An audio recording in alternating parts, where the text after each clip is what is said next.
Kedengeran suara apa itu? Selamat pagi dan selamat datang. Kami ucapkan kepada yang terhormat Sudah. Kepala Dinas Kesehatan Sudah. Provinsi Bandung. Yang kami hormati Kepala Dinas Pariwisata Provinsi Bandung. Ada tidak? Yang kami hormati Ketua Persi Bandung. Ketua Organisasi Wilayah Bandung. Para narasumber seminar dan workshop serta hadirin yang berbahagia. Puja dan puji syukur kami panjatkan kehadiran Tuhan Yang Maha Esa. Karena berkat rahmat Beliaulah kita dapat berkumpul di sini pada hari Kamis 7 September 2023 dalam acara Seminar Internasional dan Workshop Penyusunan Bisnis Plan untuk Medical Wellness.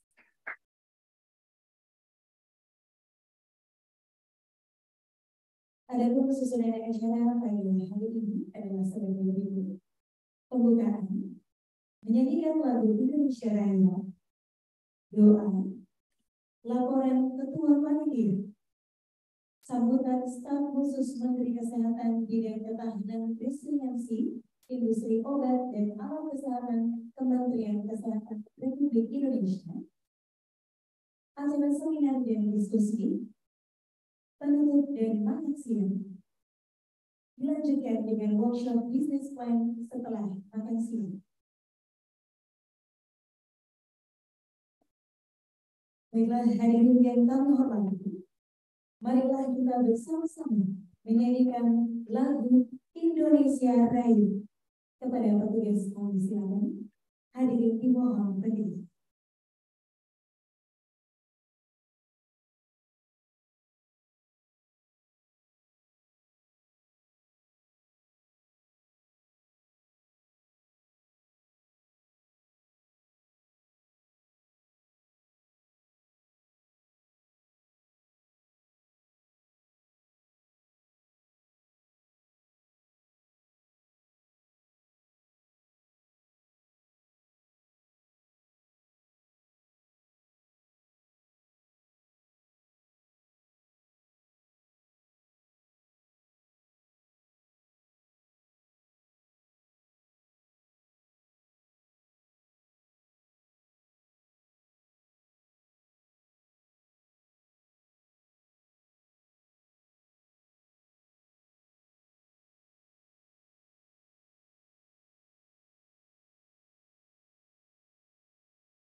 Hadirin dimohon untuk tetap berdiri.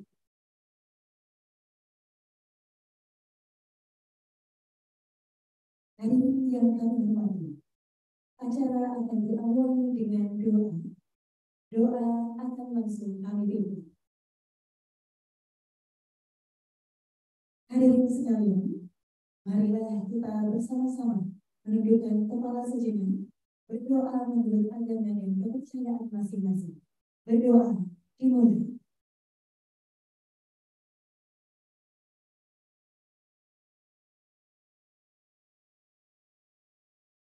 Berdoa selesai. Hadirin disilakan duduk kembali.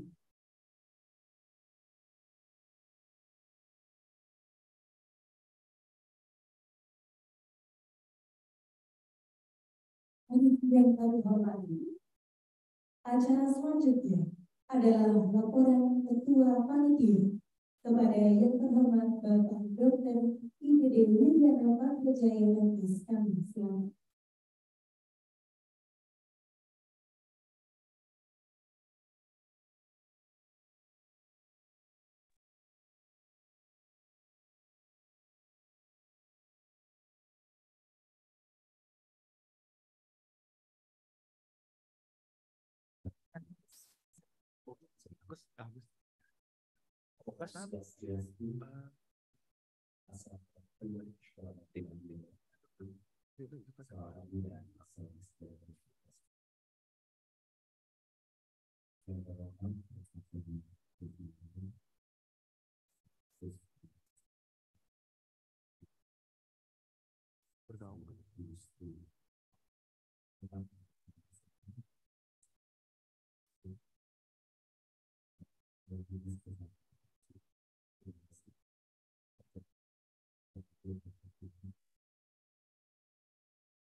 Audio sama. Oh, udah coba ya. Tapi katanya belum nggak ada. Oh,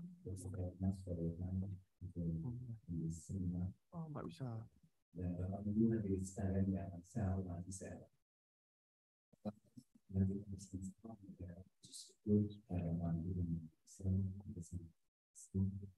Ya, sebentar Pak.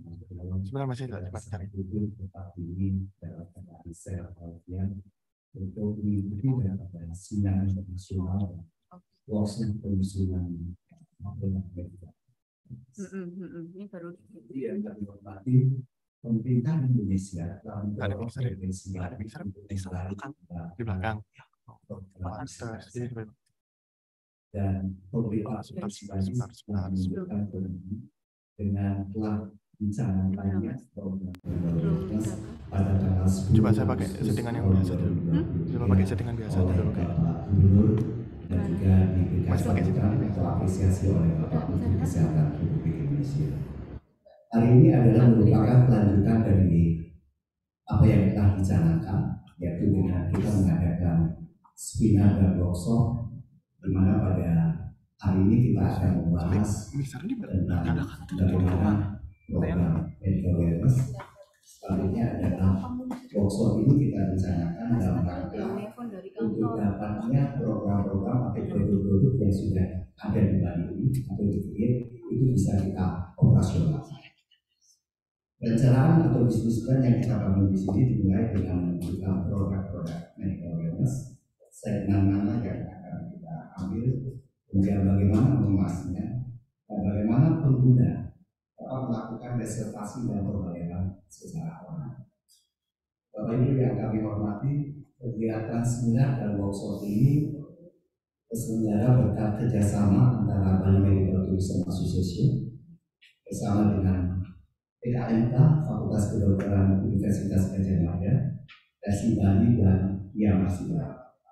Dan pembicara pada kesempatan ini adalah Bapak Christoph Rigo. Beliau adalah Managing Director daripada FAMED Internasional yang sudah hadir datang dari perjalanan dari Thailand, Malaysia dan Bali. Kita berikan aplaus dulu beliau. Kemudian Prof. Laksono Krisnantoro.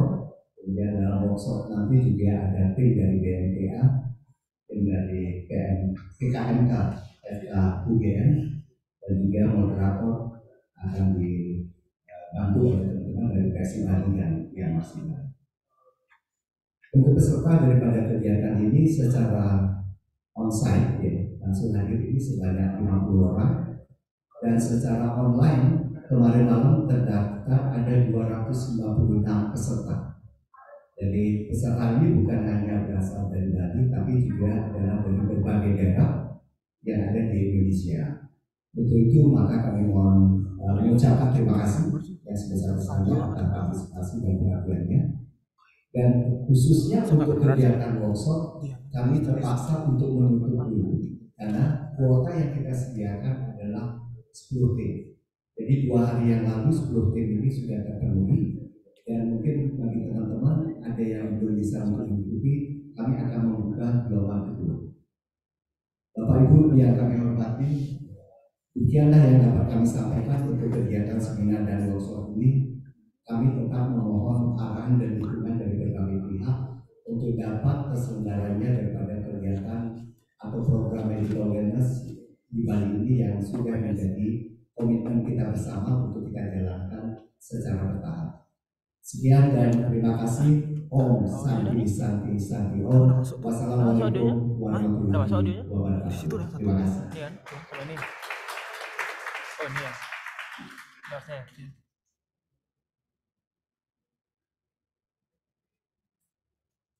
Harusnya ya. Hadirin yang kami hormati, acara selanjutnya adalah sambutan dari staf khusus Menteri Kesehatan Bidang Ketahanan Resiliensi Industri Obat dan Alat Kesehatan Kementerian Kesehatan Republik Indonesia. Kepada yang terhormat Bapak Profesor Dr. Laksono Trisnantoro, MSc PhD, kami silakan.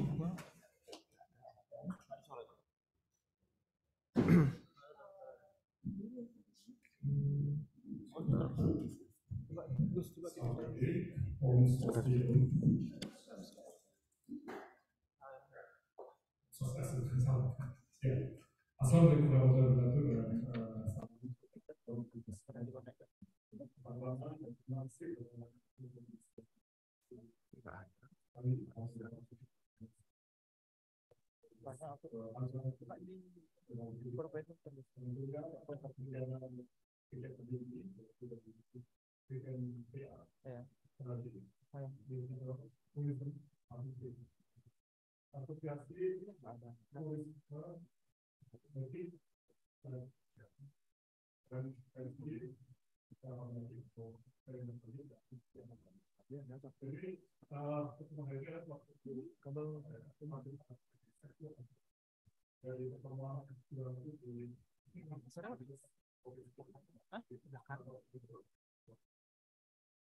bulan lalu kita meetingnya itu komentar.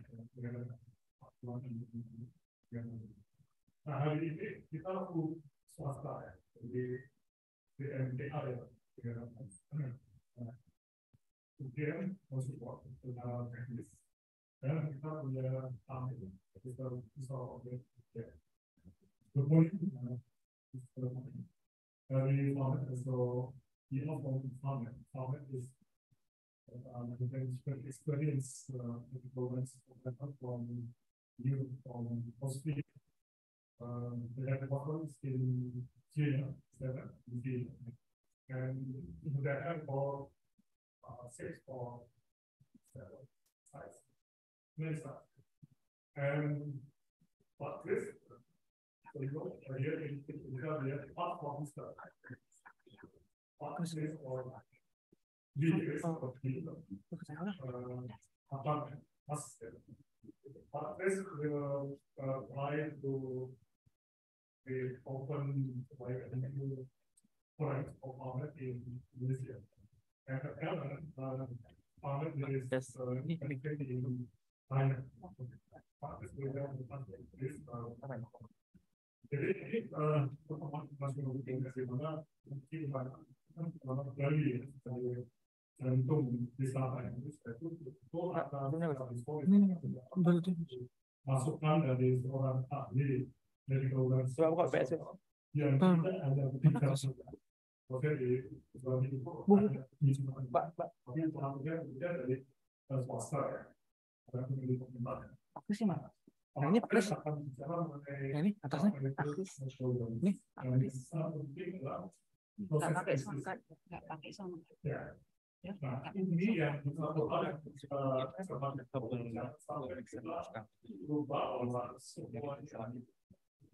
harus operasional dan kriteria bisnis itu masuk akal. Artinya masuk akal kan? Ownernya tidak komplain kenapa bila saja di sesuatu yang malah itu merugikan. Jadi betul-betul tidak menggunakan prinsip karena itu temanya adalah itu produk medical wellness. Jadi produk ini bukan harus harus digunakan dalam bisnis kita yang sustainable. dan jangka panjang itu kemarin dan sangat penting bagi bangsa kita akan menjadi salah satu dari pelaku bisnis di dunia.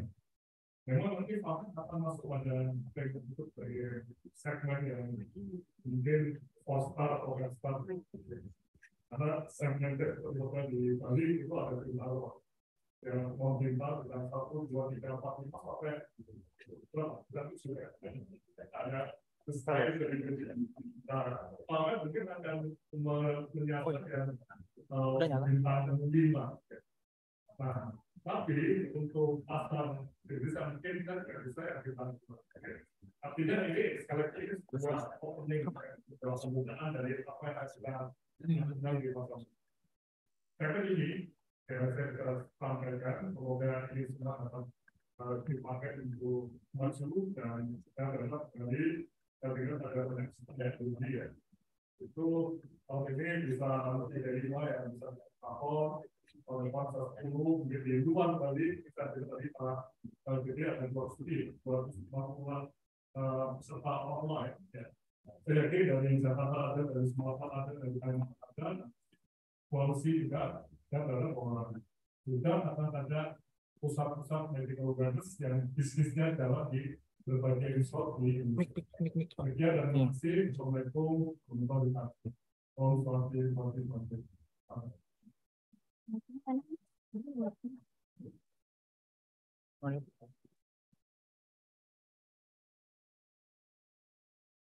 Hadirin sekalian, demikianlah sambutan dari Staf Khusus Menteri Kesehatan Residensi Industri Obat dan Alat Kesehatan ke Republik Indonesia.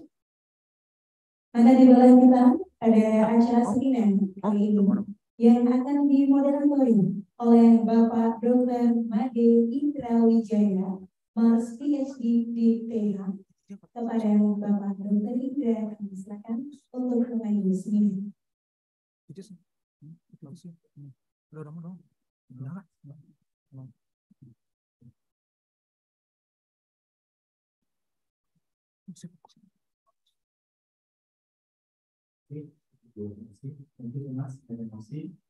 Om Swastiastu, good morning. Assalamualaikum warahmatullahi wabarakatuh. Salam sejahtera. Now we are entering the seminar session. We are lucky today because we have a speaker, a women speaker, Mr. Odo. He is not only an expert in medical wellness, he is also. Dok, suaranya nggak jelas, Dok. Sayup-sayup. Ya. Atau mic-nya buka, mic-nya.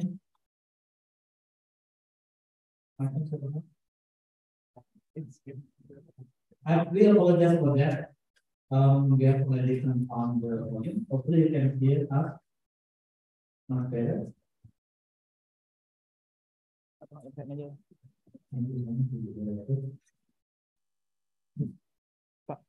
Can you hear us? Gimana? Okay, let us begin. Mau dicapai? Now we are entering the main session. This is the seminar about the mental wellness. We are lucky today because we have a renowned speaker from Vienna. He is not merely an expert on medical wellness. He is also a regional managing director of American International. So he is a practitioner. His background is MBA, as well as postgraduate diploma in healthcare management. Without further ado, I invite Mr. Christopher Eagle to deliver the lecture or the sharing session.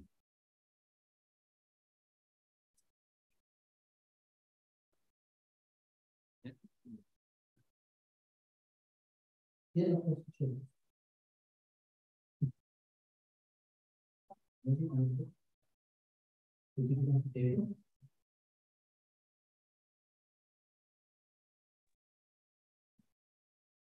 it working? Yes, yes. We will have about 20 minutes or 30 minutes and then we'll discuss.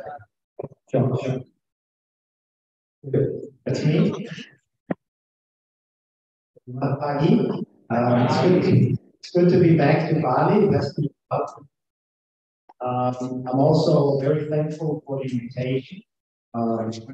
the Medical Tourism Association or Bali, the Bali Tourism Association. I'm excited to be part of that push to drive medical tourism in Bali. Big thanks to Professor Laxonov to really drive this and appreciate it. So thanks to you as well. Good. Today's about, I have 2 sections. On the first one, I will explore why we think it's the right thing to medical wellness, health, practice. And the second one is focusing on concept, concept, and the business aspect, which will hopefully make it easier to move in space. Just a show of hands, who's working in healthcare and who's working in hospitality in healthcare? Mostly, right? Is everyone working in hospitality? Yeah, so here. Good. Also, welcome to our audience online.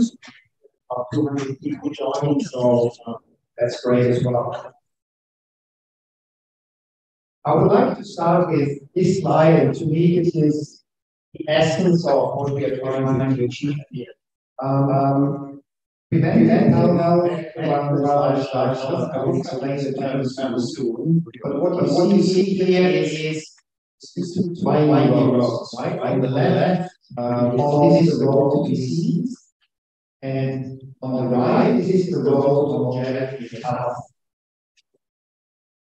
The road to disease is usually dotted with hospitals and healthcare facilities. You see that picture, every disease goes to hospital, right? The road to longevity usually is left to hospitality, hotels, wellness centers, fitness centers, and other operators. So we really, as healthcare providers, have paid too much attention on road to disease rather than road to longevity and health. And mental wellness, the idea is to change that paradigm to move forward of health onto this goal of health and longevity. This is really the objective here. Here's Bali has been developing this concept now for 5 years here in Asia. And personally, as you know, I did 50 years COVID came along. Health becomes much more important, right? You have a different outlook on health, your health behavior changes, and likely are taking much better care of emotional, physical, mental health. Usually, healthcare takes care of your physical health, sometimes of your mental health, but completely separated health. Very little about your emotional health, very little about your spiritual. And mental wellness actually is trying to those aspects. Talking right yesterday as well, Bali is well placed in terms of spiritual health.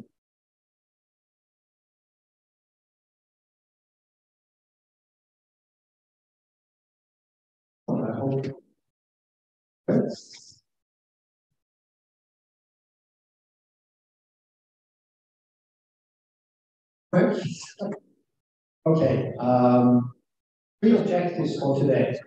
First objective really is to demonstrate that we as healthcare providers have not done good enough to tackle all the healthcare challenges there are. So we have not done good enough in maintaining historical health, right?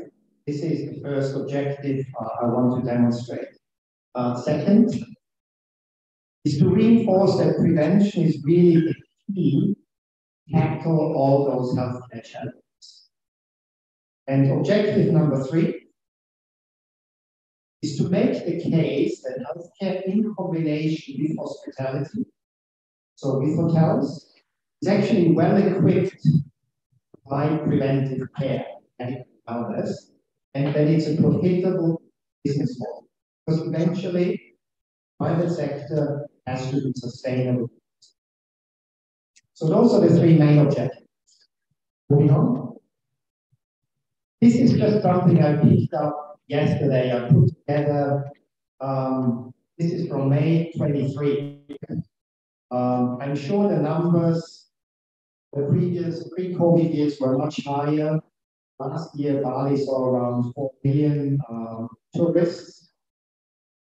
It's picking up, fortunately, so that's very positive. For medical wellness, it's always important to actually look at where do your clients come from, right? Because the clients are obviously the ones to whom you're catering. So my base is Bangkok mostly, so Thailand, and we have a very similar composition of tourism.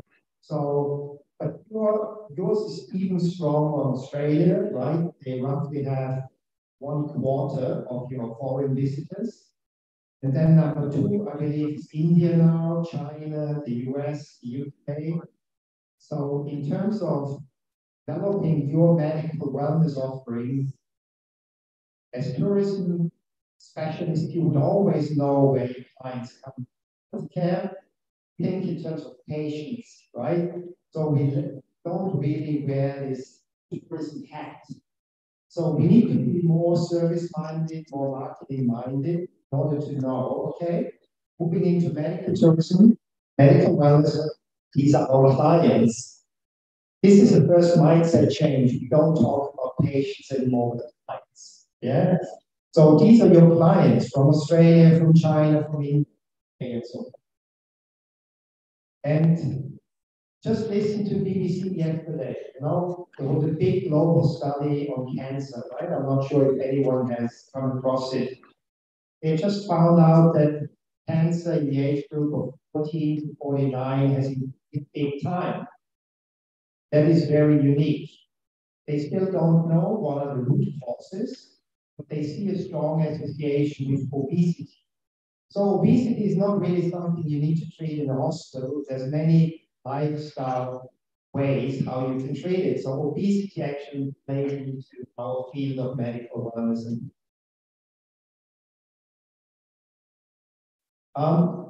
We use these terms interchangeably. Preventive medicine, lifestyle medicine, medical wellness. I just want to get some clarity around it. So preventive medicine is really dealing with healthy people. Yeah, they may have some risk factors. So they may be obese, they may have higher blood pressure, they have risk factors, but they have diseases, they are not sick. Okay? And the idea here is to maintain their health. So that's what preventive medicine is doing. Lifestyle medicine, on the other hand, is actually dealing with already have already health conditions. But what's interesting between preventive and lifestyle medicine is that we are very much using the same diagnostic, screening, and therapeutic measures. So if you look at the health interventions we're using in preventive medicine and lifestyle medicine, they are very much the same. It's all about physical activity, it's about sleep, it's about nutrition, it's about emotional health, and of course, medication comes in. Yeah, for example, in order to control your blood pressure. But the two approach things from different angles, healthy versus already a little sick, but very much using the same tools. And medical wellness is now adding the wellness to this mix. So meaning we are adding the massages, the yogas, and all those wellness activities, which you already see very prevalent in Bali. Yeah, Bali has built a very strong reputation in wellness. If you combine the three, you really get this medical wellness concept. And I think that's my message. It's not so much about the terms, it's about what you do. So it is our belief that if you combine the three philosophies or the three disciplines, you get this unique combination to really tackle 80% of the lifestyle, the non-communicable diseases, very effectively. And that's what eventually this concept is about.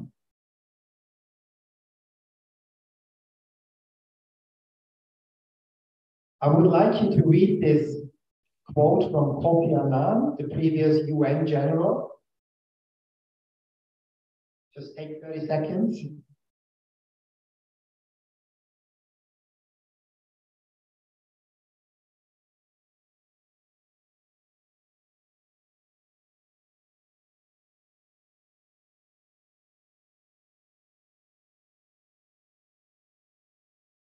So fortunately, things have changed. This is from 2000, and I think the quote is spot on. And that's why it has always been a little difficult to give prevention the traction it actually deserved. Most of the benefits still lie in the future, right? Prevention. So if we are healthy, we're healthy. We don't feel the disease. But the point now is that we can actually make those benefits tangible, right? So think about all the wearables you have. We are now able to track you, to see your biomarkers, to measure them through wearables. So almost in real time, you can see, have you made progress in terms of your health biomarkers? And that's this kind of instant gratification world we live in now. It's important for us to measure, to see. In the past, this was not possible. So I think that's a big game changer. People want to see progress. They want to measure, they like evidence, they like science. And this is now technologically possible. So it's a big game changer.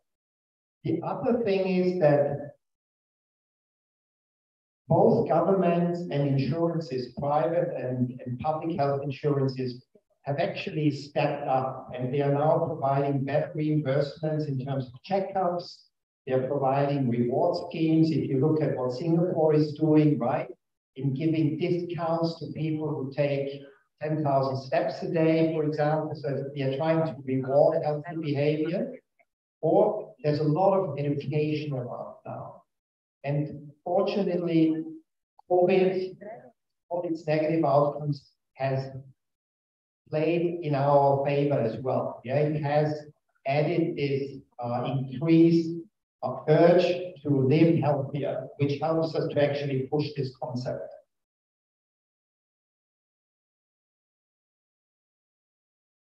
Why are we doing this? And to me, this slide is really very impactful.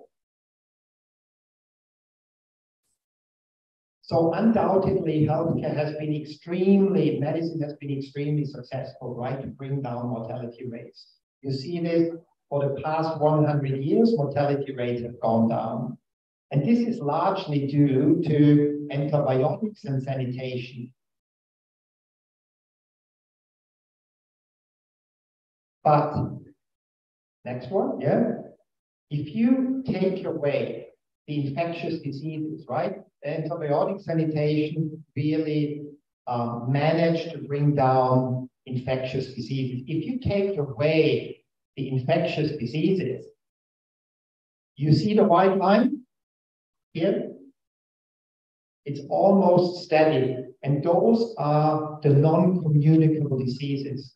So the story which tells us is that in terms of non-communicable diseases, cardiovascular disease, cancer, diabetes, and so forth, we have been far less successful. And that's the point I wanted to make is, as healthcare providers, we have not done good enough. And we need to think about ways how we can actually tackle those lifestyle diseases which are progressing and progressing. So I think that is a very important justification for all of us to move much stronger into prevention and medical wellness. And those are just a few highlights. You all know them. We have roughly 500 million people living with diabetes. Those don't include those undiagnosed.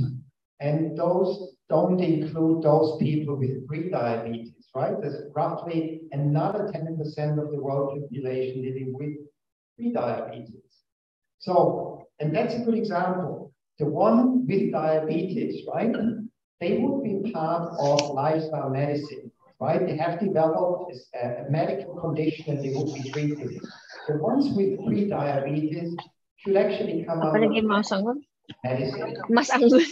For them, Yun, apa lagi, Mas? actually be and Mari, Mas. diabetes stage. Nggak ada apa ya? So we have diabetes. We have obesity as a serious health challenge. We have aging with over 1 billion people and steadily increasing. Obviously, with age comes a much bigger disease burden. We have 25% roughly don't get enough physical activity. Personally, I think the percentage is much higher. And last but not least,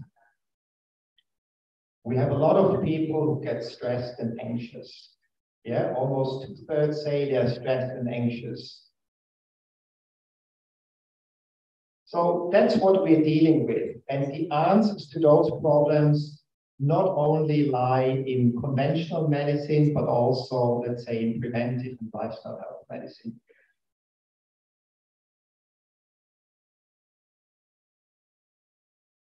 And those diseases are associated, related, or caused by risk factors, right?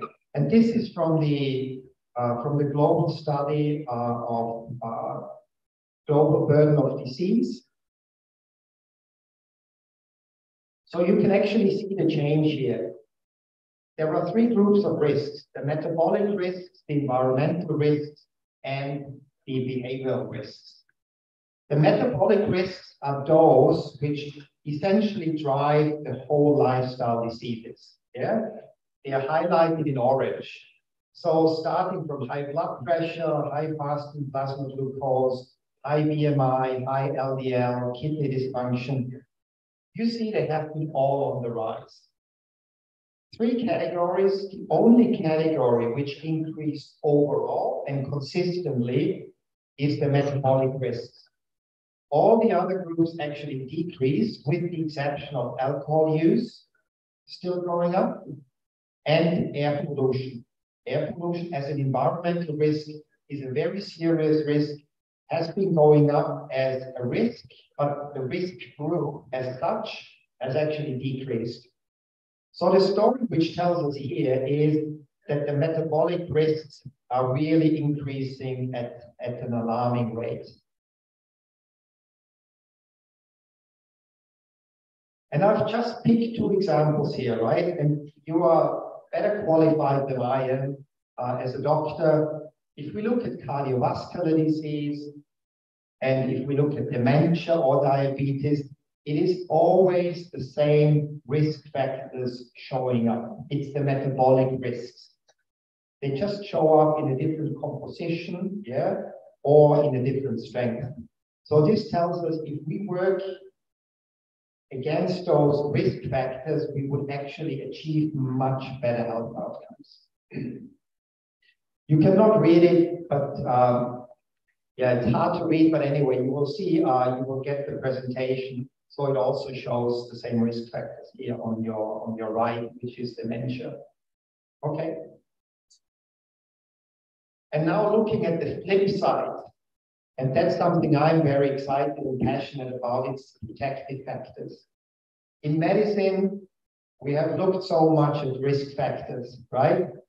WHO, it's all about risk factors, causes of disease, and so forth. We hear very little about the power of protective factors.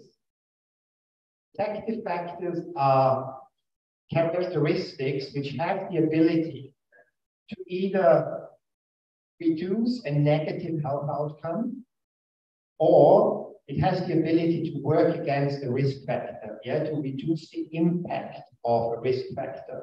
Yeah, for example, if you look at high blood blood pressure as a risk factor, we know that if you exercise, your high blood pressure would go down, right, by a notch.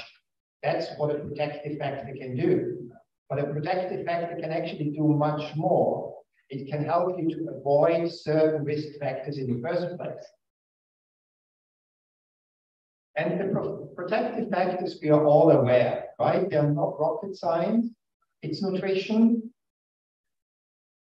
it's physical activity, stress management, it's sleep, it's social connections and emotional health, and it's obviously avoiding risky behavior like smoking, drinking alcohol. So if you see those protective factors, you don't think you have to necessarily go to a hospital, right, to get that type of medicine. You can actually do this very well in a setup like here. And I think that's the message we want to drive today, that places, resorts, locations in Bali, like this resort, can actually very well cater for these protective factors.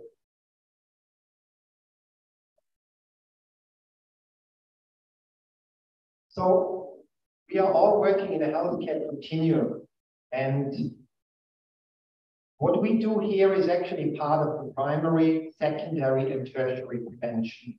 So this is important to understand that medical wellness happens in primary and secondary prevention, right? Primary prevention being very much wellness.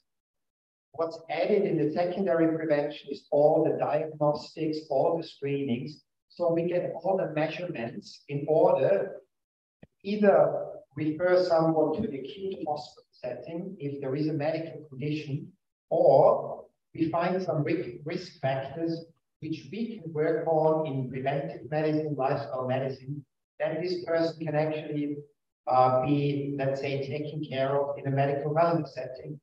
So that's what's happening in primary and secondary prevention. Tertiary prevention is rehabilitation. So somebody has been treated, for example, for cardiovascular disease or stroke, or for joint replacement, goes into rehabilitation and restores the function. So we also see that as prevention, but there has been an acute episode before. That's kind of the difference. And I just want to share with you our expertise here. So we as VAMED, we are mostly active in primary, secondary prevention, which is well-being, detecting problems, and restoring function. So as Professor Laxnor mentioned, we have slightly more wellness facilities. We have 11 medical wellness facilities in Austria and Germany under the brand of VAMED Vitality World. And we see around 3 million visitors every year. Here you need to know that the 3 million visitors are not necessarily all staying in our resort. So those are also day visitors. Yeah, so that's why the numbers is so extremely high. And those are just some images. I just want to point out here we have, this is a women's only wellness resort. So only for women. We have struggled to get the concept right for many years. And I think that's a lesson I want to, or a takeaway I want to pass on to you. You may not always get it right in the first place. So you're all at different points, your, let's say, strategic development now. So you may have to trial and test and make errors in order to then find your right spot. We don't always find it immediately, and the women's health is a good example. It took us many years to find the right positioning and the right service plan. And then we move on to our, let's say, tertiary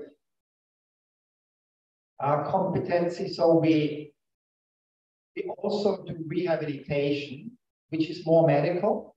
Yeah, so we treat patients, neurological, orthopedic, oncological patients, after their treatment. So they come to see us, and then they go through rehabilitation with them for 30 or 60 days. We have over 60 rehab centers in Europe, 8,200 beds. So we are one of the top 3 players here in Europe. And here are a few examples. And tertiary, we have tertiary prevention connects very well with primary and secondary prevention, right? Because this usually is all about getting someone back to health and well-being. So we are actually trying to achieve the same objective as in primary and secondary prevention. So we're using a lot of physical activity, a lot of psychological, mental health tools. So that's why it really blends well together. So before the break, I would like to make a few points. We're now moving on to the market side. Yeah, now we are knowing why are we doing it, yeah, healthcare-wise, because you need to be able to justify, right, this strategic move into medical wellness from a healthcare perspective. From a market perspective, we certainly know that healthcare matters more than ever, yeah, and COVID has really played into our field here. And this is a good example if we look at here, right? We are at the intersection of healthcare, tourism, and wellness. In order to be successful in medical wellness, you need to understand the 3 segments. So I just highlighted a few, let's say, key drivers. So for example, if you look at tourism, a lot of countries here in the region are tourism heavyweights, right? Like Indonesia, Thailand, Philippines. I mean, we heavily depend on tourism. But all other countries, yeah, for example, like Singapore, Thailand, Philippines, Malaysia, they have made a name for themselves in terms of medical tourism. So you have a lot of tourists going to these countries for medical tourism. So I would say this is where Bali still has a shortcoming, right? Globally, you're not recognized yet as a healthcare tourism destination. You are very well recognized as a tourism destination and as a wellness destination. So those 2 factors are already well in place. In terms of the healthcare tourism, I would say there's still a bit to catch up with places like Thailand, yeah, or Singapore, for that sake. Tourism drives the market in big time. What we see is that hospitality operators are now moving into healthcare. I'm not sure how much you have seen this in Bali, but in the region, we see that hotels are trying to go away from just spa operations and are moving into wellness and medical wellness, and so do property developers. Yeah, because they see healthcare as an opportunity to increase their revenue base and making recurring revenues. I think wellness, we all know the trends. It's growing big time. It's growing much faster than the overall global growth. 7 trillion in 2025, so it's big numbers. Wellness offers an alternative to complementary and the complementary approach to medicine. And what I mentioned is that nowadays it's much more important that people see evidence. Why are they doing it, right? The evidence-based and the scientific approach to wellness has become a much stronger driver in wellness. And in terms of healthcare, already mentioned that governments and insurers are putting a lot more attention to preventive medicine in order to help them. And medical tourism is a key driver. Yep. Sorry, I moved the slide. So no, we can move on. And it's very hard to read here, but we actually asked a marketing agency to also look at the health trends in terms of wellness and healthcare. And those are just a few examples. From sick care to well care, we have already heard. Wellness is more than a trend. Yeah, it really is a way to help improve health conditions and tackle or improve health outcomes. Medical tourism maintains its strength. So we have 12 to 14 million travelers every year going abroad for medical reasons. It's more evidence-based treatments.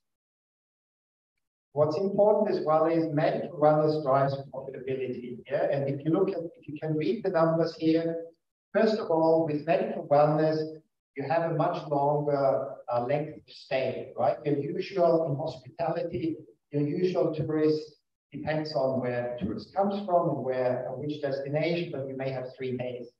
In medical wellness, you have an average of 7 to 8 days. So you have a much longer length of stay, plus your average revenue per available room is much higher than in wellness or in just hospitality. Yeah, it's 35 to 40% higher. So as I mentioned before, it's also making the case that it's a good business model. So you can see higher profitability when you go into medical wellness. And obviously there has been a big technological drive, telehealth, remote care. I will explain to you in the second part how we are making use of technology and telehealth. But what it also helps with is you don't need to have all the specialists sitting in your resorts, right? You can actually use this as a very good way to bring in specialists. For example, you need an oncologist, yeah, but you're not going to have a full-time oncologist in your resort. So you can actually bring this expert in by e-consultation. So it's a very elegant way to save costs. And I will explain this model in the second part. Good. Yeah, it's very hard to read. Next slide. But this is a very strategic slide. So we did a competitive analysis, right? And how hospitality in particular developed in terms of what they are providing in terms of healthcare or health-related services is very much what you see on your left hand, wellness spa, right? Almost every hospitality provider has a spa, yeah, and it's a good revenue earner.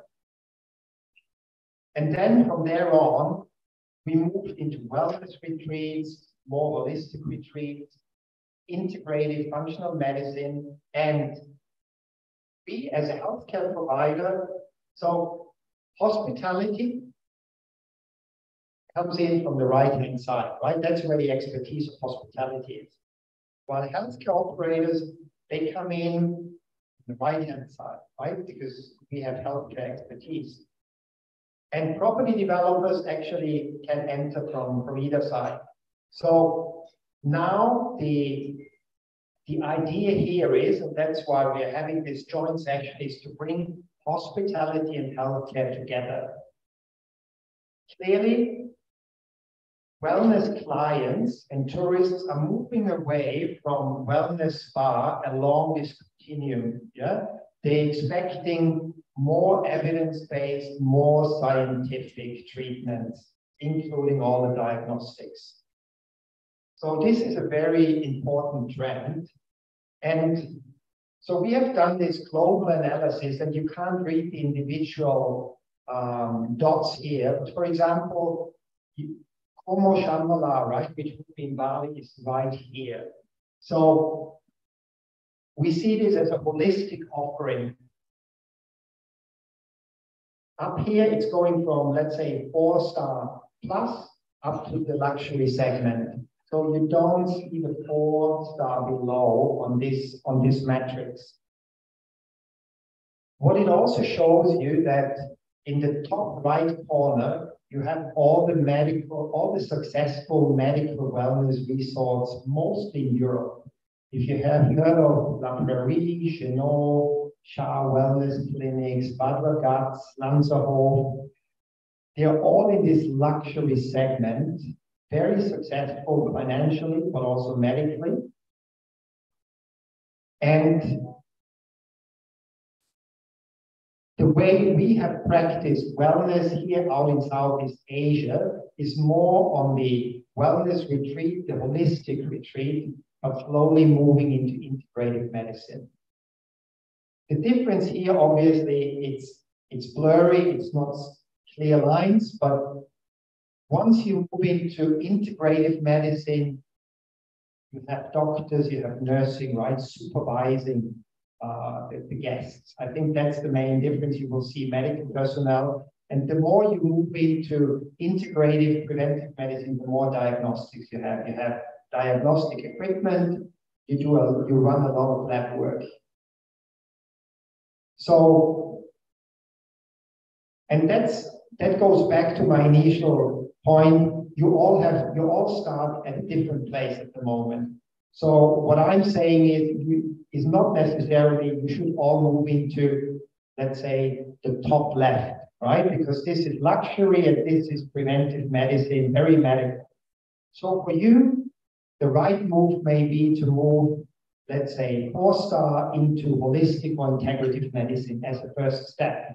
As a second step, then move into preventive medicine, and you may go more luxury, right? It really depends on what is your strategic direction. And that is something we can discuss either in sessions later or in the Q&A later.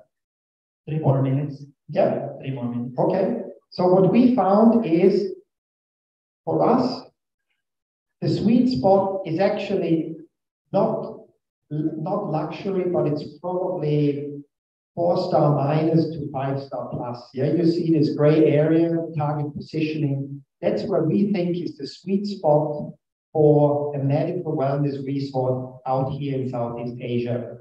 So our target is to make medical wellness more affordable and more accessible. So we don't want to make it as luxury as, let's say, the ones in Europe.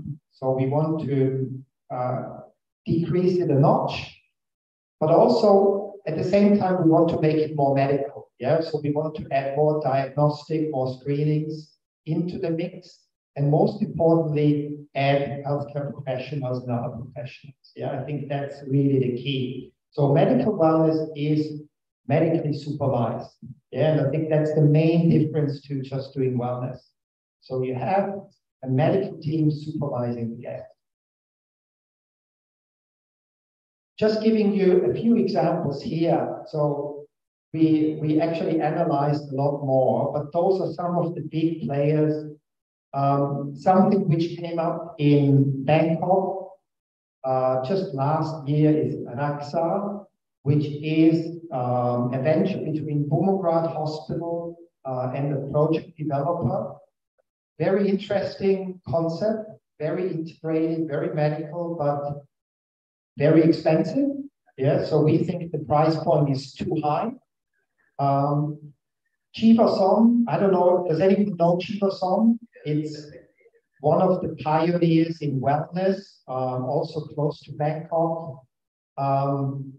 Excellent in terms of wellness, but they have kind of missed the train to rejuvenate their concept, to go more medical.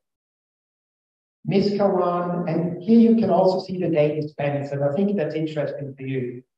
So they vary between roughly 20,000, Thai baht. 20,000 Thai baht would be, let's say, 500 euro, 600 US, around that. So Raksa would be 2,000 USD, for example. Chivasom, 1,000 USD. Chenot, 1,000 USD. But if you look at Clinique La Prairie, for example, this is around 5,000 USD. So you have a very different range in terms of pricing. And if we continue, yes, that's hard to read, but anyway, you will get the slides here. And what I would like you to do is, we have actually listed out the strengths and the weaknesses. And what's important here is there is no right or wrong concept. They're just doing it differently. Yeah, and so will you. So we have analyzed it. We have looked at location. We have looked at service offerings, at the staffing, at the pricing, what they do well and what they do not so well. And you can have your own analysis and see what may work best for you.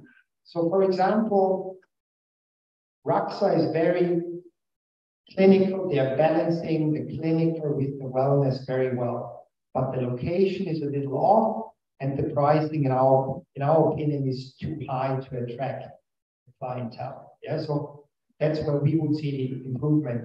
Chiba-Som, as I mentioned, one of the wellness pioneers, but they have kind of missed the train to modernize themselves. Yeah, they're still very much operating wellness like they did 20 years ago. A very interesting case study. And in my team, for example, we have people from Chiba-Som, we have people from Shah Wellness Clinics working with us. So we have all this expertise.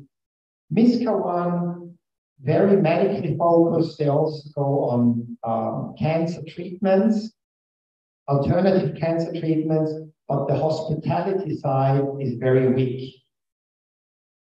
But they are a new player. Chenot has a very, very long tradition. But for example, as a weakness, we noticed they're offering Chinese medicine in their brochure, but they haven't really integrated it into the concept. Yeah. So Shah Wellness Clinic, it even carries the name clinic, a very strong clinical concept. They place a lot of emphasis on food and education. And I think there's one more slide here. Yeah, which gives you some more ideas in terms of strengths and weaknesses. And yeah, I think that's where I would like to finish the first session. Going back to, can we just go back? No, go back to the metrics, two, three more. Here, yeah. To me, this is one of the key slides. If you want to move into medical wellness or integrative care, what's important is that you position yourself well.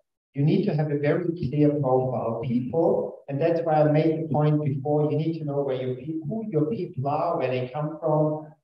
You need to have a very clear profile. Sometimes, and for example, Shah Wellness Clinics, for the first 5 years, they were struggling because people didn't know, is this now a resort or is it a clinic? So later on, they added the term clinic, what we call a descriptor, and I will talk about branding later. And then people realized, okay, this is actually a medical wellness offering. So you don't want to confuse your client. If you're a hotel, you're a hotel, right? But if you're a medical wellness resort, people need to know that's who you are. You must have a very clear profile, a very clear positioning. Okay, I would like to leave it with that for now. In the next session, we go more into the service concept and a bit into the business side. And I think it's up for Q&A, right? And over to you. Yes. Thank you so much. Thank you so much, Mr. Wiggle. So we stop right here. There will be another session after the break. Now we are open for a discussion. For this first session, I'm talking about lifestyle health and prevention concept. Perhaps there is one or two questions from the audience here, because I noticed that there is no question online. Perhaps, okay, maybe Olivia, would you do us a favor, giving a mic to the hospital director of Arismanti Hospital. He is studying in India, also studying about alternative medicine. Yes, Christoph Wiggle, an expert and practitioner in medical practice. Mr. Wiggle. Chris, yeah, okay. Chris, Mr. Chris. My name is Oka. I'm a doctor, director of research hospital.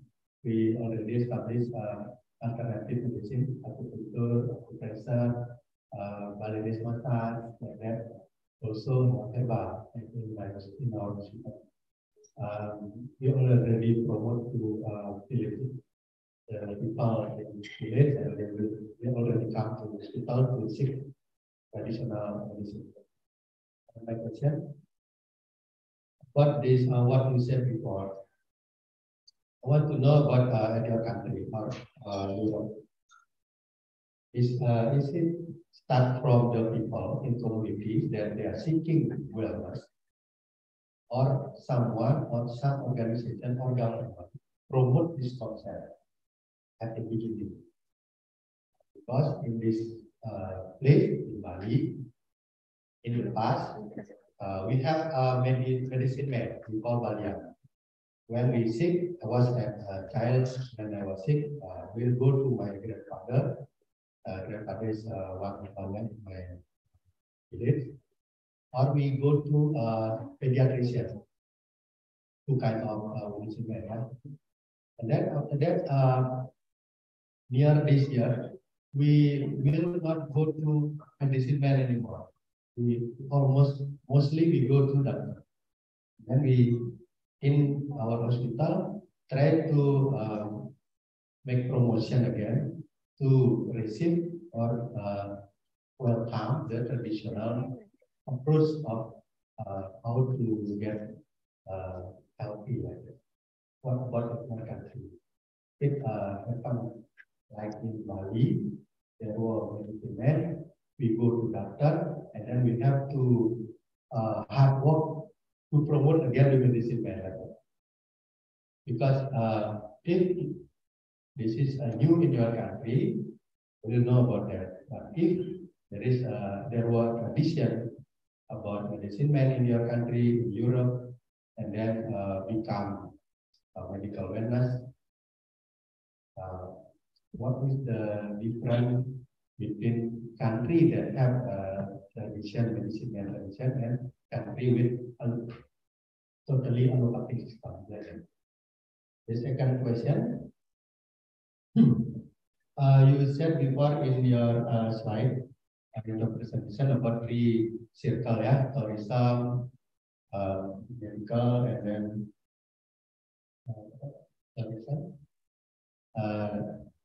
wellness trend, and yeah, and yeah, healthcare. How if there is no tradition about that in the past in your country, how to create this collaboration? How the government or maybe the people, community, how to start this, and they go to hospital, join the complementary alternative, become integrative system in hospital, modern hospital. I want to ask about that, and how people go to hospital and they openly seek the alternative or complementary system, or the doctor or active doctor openly make a referral, please go to alternative doctor or medicine.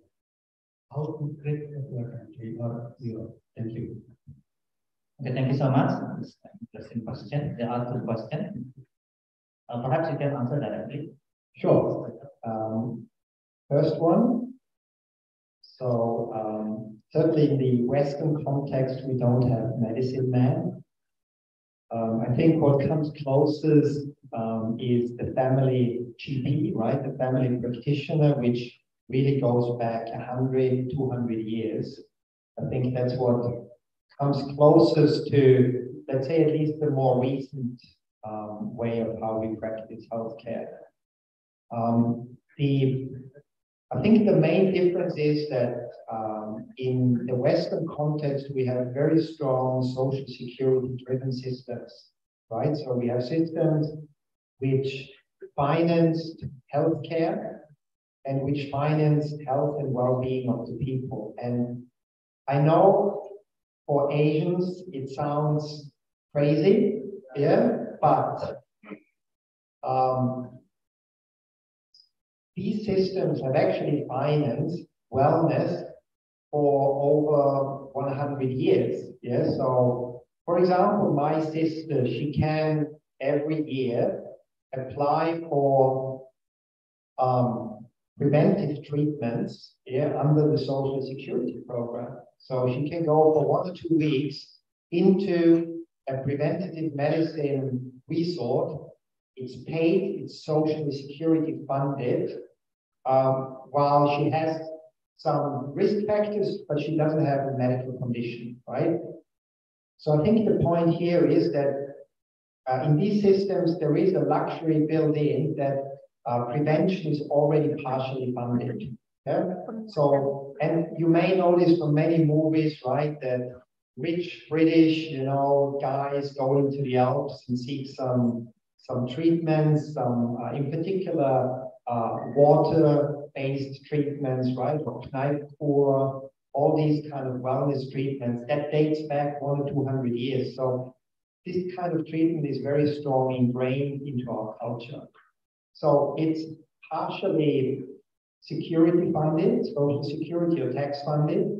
And if it's not, then it's in the mindset of people that they would actually pay this out of their pocket. And so if you look into, let's say, what we are operating in Central Europe mostly, those are privately funded resorts. So Social Security does not pay, but people come there and they stay there either just for the day or they come here for 3, 4, 5, 6 days. They pay out of pocket. It works because the mindset has been created over 100 years that this is good for you, right? It's kind of a preventive treatment. It helps you to maintain healthy. So in a way, that's it's a lucky coincidence that 100, 200 years ago, our forefathers were visionary enough to kind of build that into the system. On the other hand, I would say that Bali has been fortunate enough that you're already attracting exactly those people who want to look after themselves, right? Who want to take care of their health. Not all of them, you also have the younger segment, right? Who come here for other reasons. But let's say you have a lot of target clientele who come here for exactly those reasons, who want to look after their health and well-being. And this has now moved from just wellness into more medical. Yeah. Does this answer your first question? Yeah? Yes, right. And this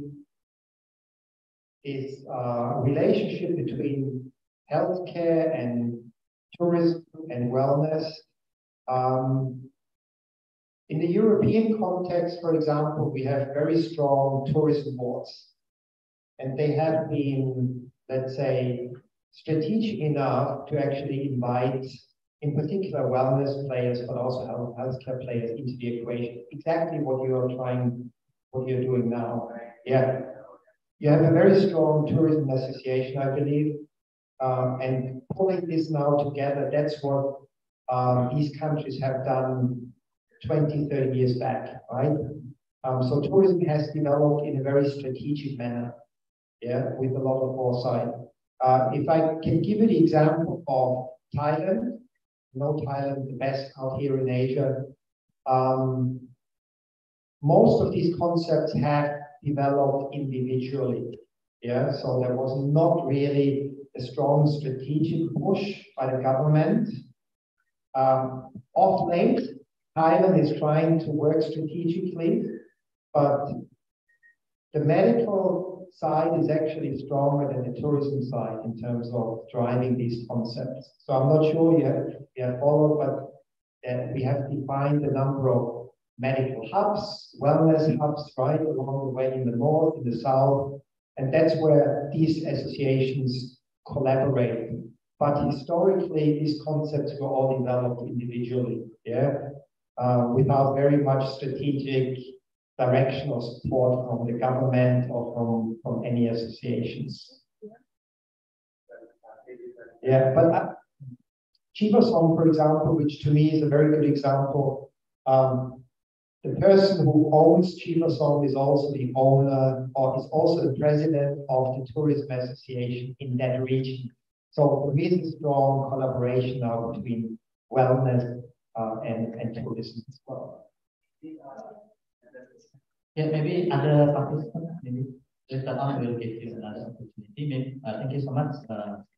Wiggle. So maybe there is other participant who would like to ask a question. We will have the second session after this, so you can ask again, guys. So basically, we cannot expect collaboration just like in medical tourism. You know, the difference between medical tourism and wellness tourism, the problem here is that for medical tourism, let's say for the surgery, it will be covered by the health insurance. But for the medical wellness, the problem is it's really difficult to find the coverage from the insurance. And that is the reason why it's quite challenging. But just because it is challenging doesn't mean that it will not affect it sooner or later. Because when we start doing the medical wellness, insurers have to think twice. Remember that in 2000, just like in your slide, even the Secretary General of WHO stated that it is difficult to prove that preventive medicine is beneficial because you cannot prove the impact. Unlike surgery, for example, you can see if there is a broken fracture, you do something about it and the bone heal. But for the medical wellness, the impact is in a decade. But that was 23 years ago. Later on, there will be change, and we have to start the change. And we cannot wait for the collaboration. We have to make it happen.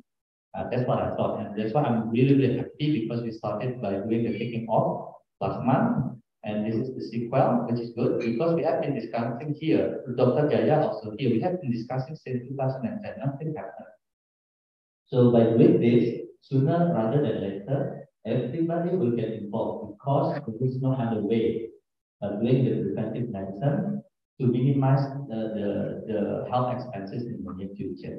I think for the first session, we can end here because time is already 10:24. We'll have a break for about 10 minutes. And after that, we will continue with the second session.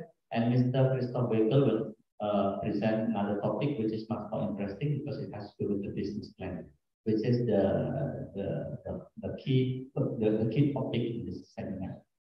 Thank you. I will return this to Madam MC. Baik, terima kasih kami sampaikan. Baiklah Bapak Ibu hadirin, acara kita jeda sejenak ya. Kita akan melakukan coffee break, bisa dinikmati di sebelah belakang hadirin sekalian ya. Untuk menikmati coffee break dan dimohonkan untuk menikmati coffee break di dalam ruangan ini karena waktu untuk coffee break hanyalah 15 menit. Jadi setelah ini akan kita lanjutkan kepada seminar yang 2. Terima kasih. Sebelum kita coffee break, kita beri tepuk tangan saya lagi untuk workshop. Ya, kami persilakan untuk mengambil coffee break yang sudah disediakan.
Have you got it?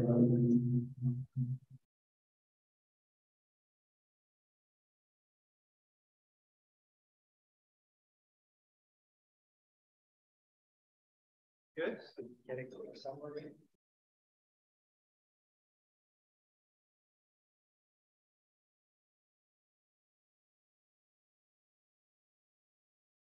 Okay, cool. On the mind, people are panitia.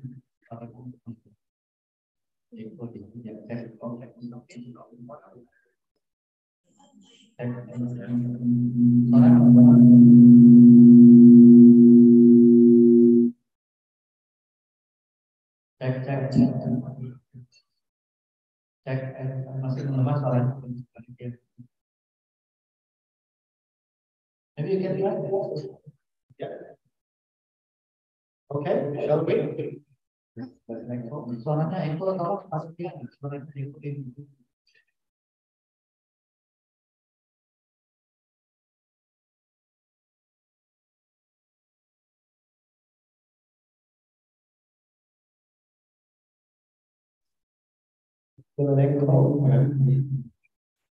IT-nya suaranya echo.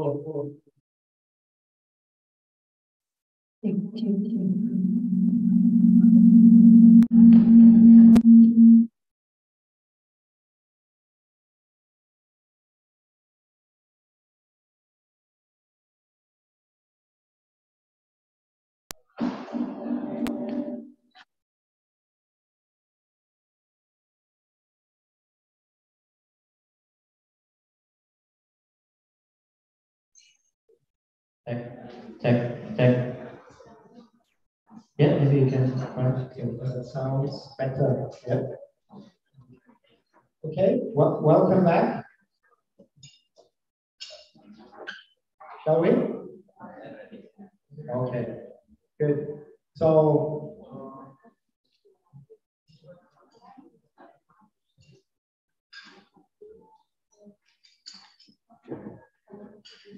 okay.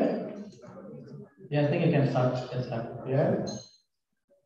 Good. So the way we picture the next generation of preventive health resort, right, is not in a hospital setting. You always need to picture a pristine place, a resort setting like in Bali, like in Phuket, like in Langkawi or Philippine Islands. That's where we see preventive health, medical wellness happening in the future. So we're moving away from the hospital setting to a more conducive environment. What's also a major mindset shift is obviously we are moving away from calling our patients, but we're actually calling them guests, consumers, right? Like in hospitality. Why is that? Because our target clientele in medical wellness is the healthy person, okay? It's the healthy individual. We talked about age groups before, so while it's actually open-ended, but our primary target is the 40-year plus healthy individual. When I say healthy, I don't mean there are no risk factors present.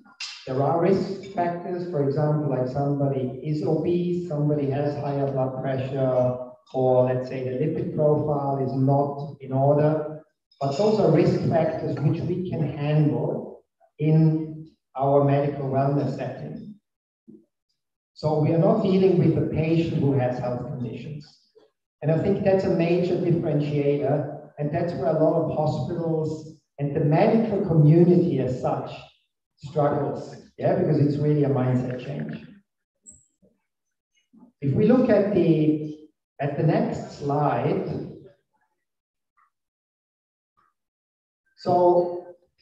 and now we are moving into the concept. So it's very important that we do a clinical risk assessment. So either prior to someone coming into the resort or upon arrival at the resort, we are doing this clinical assessment. What this clinical assessment does, it's actually looking at lifestyle risks. It looks at predispositions, yeah, genetic factors, it looks at health conditions. If the risk assessment tells us that the risk profile is too high, we are not accepting this person in our medical wellness resort. What are we doing with this person? Either if we're doing it pre-arrival, we tell this person, we are not able to help you in our resort because you should actually go to a hospital. You have an acute disease.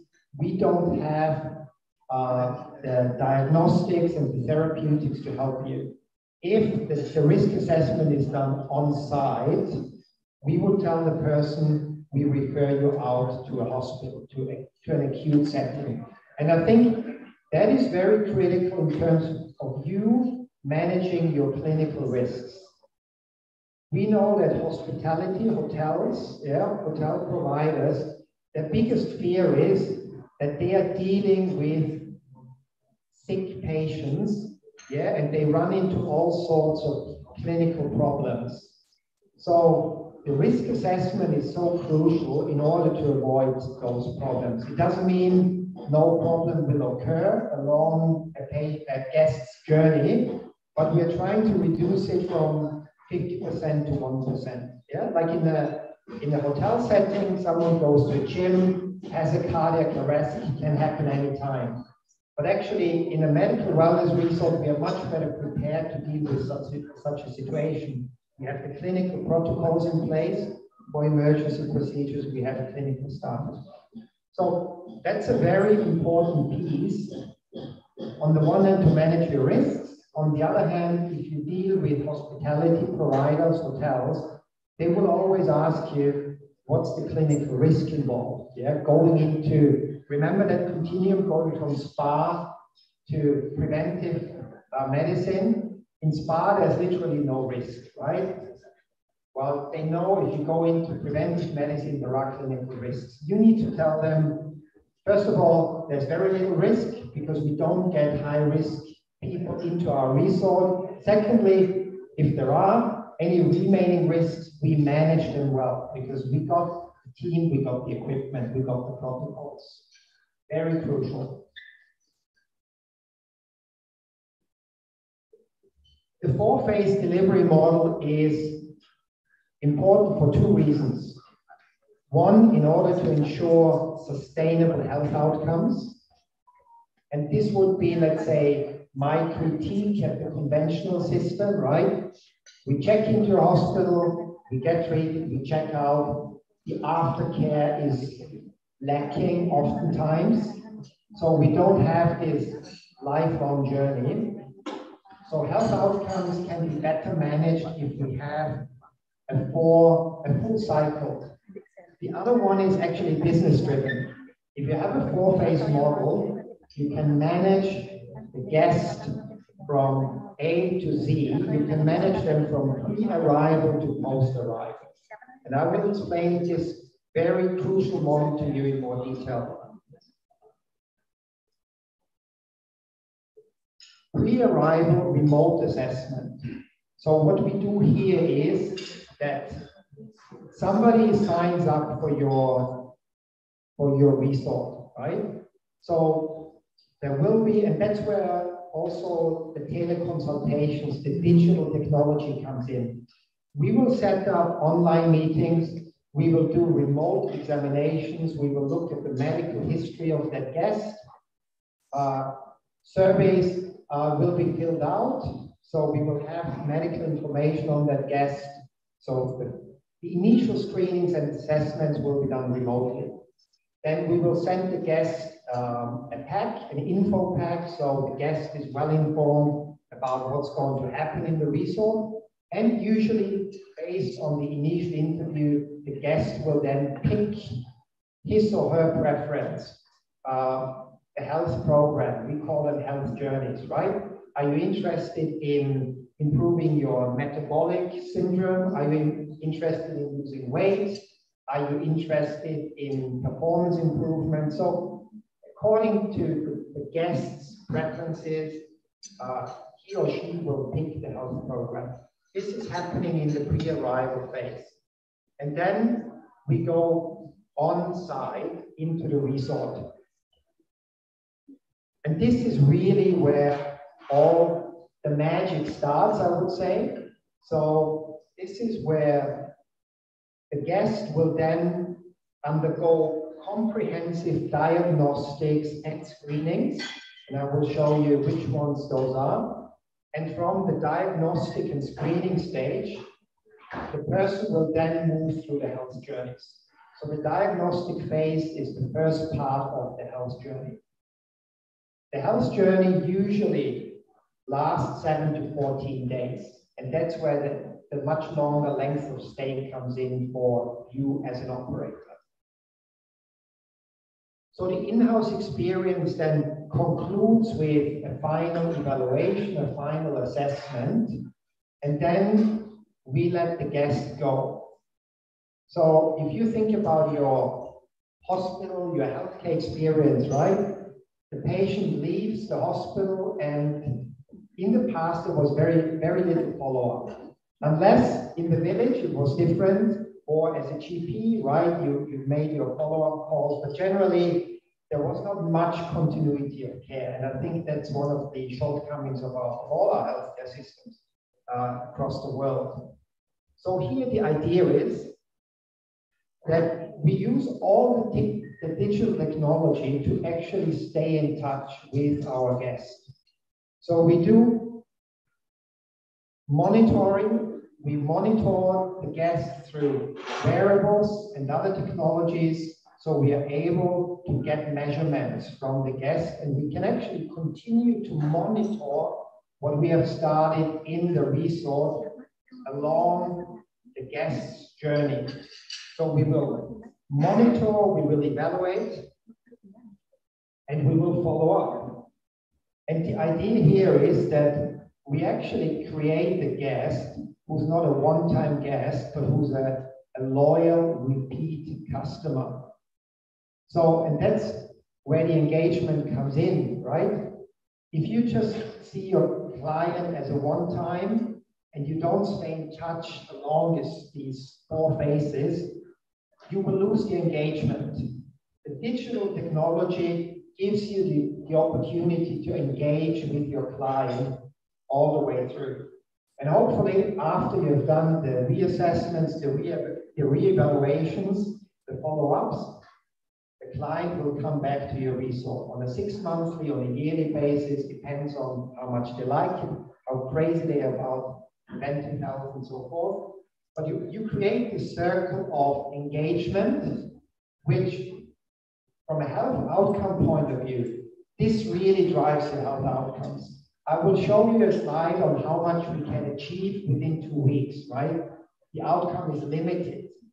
You can't work magic within 2 weeks, but you can already, let's say, start the journey.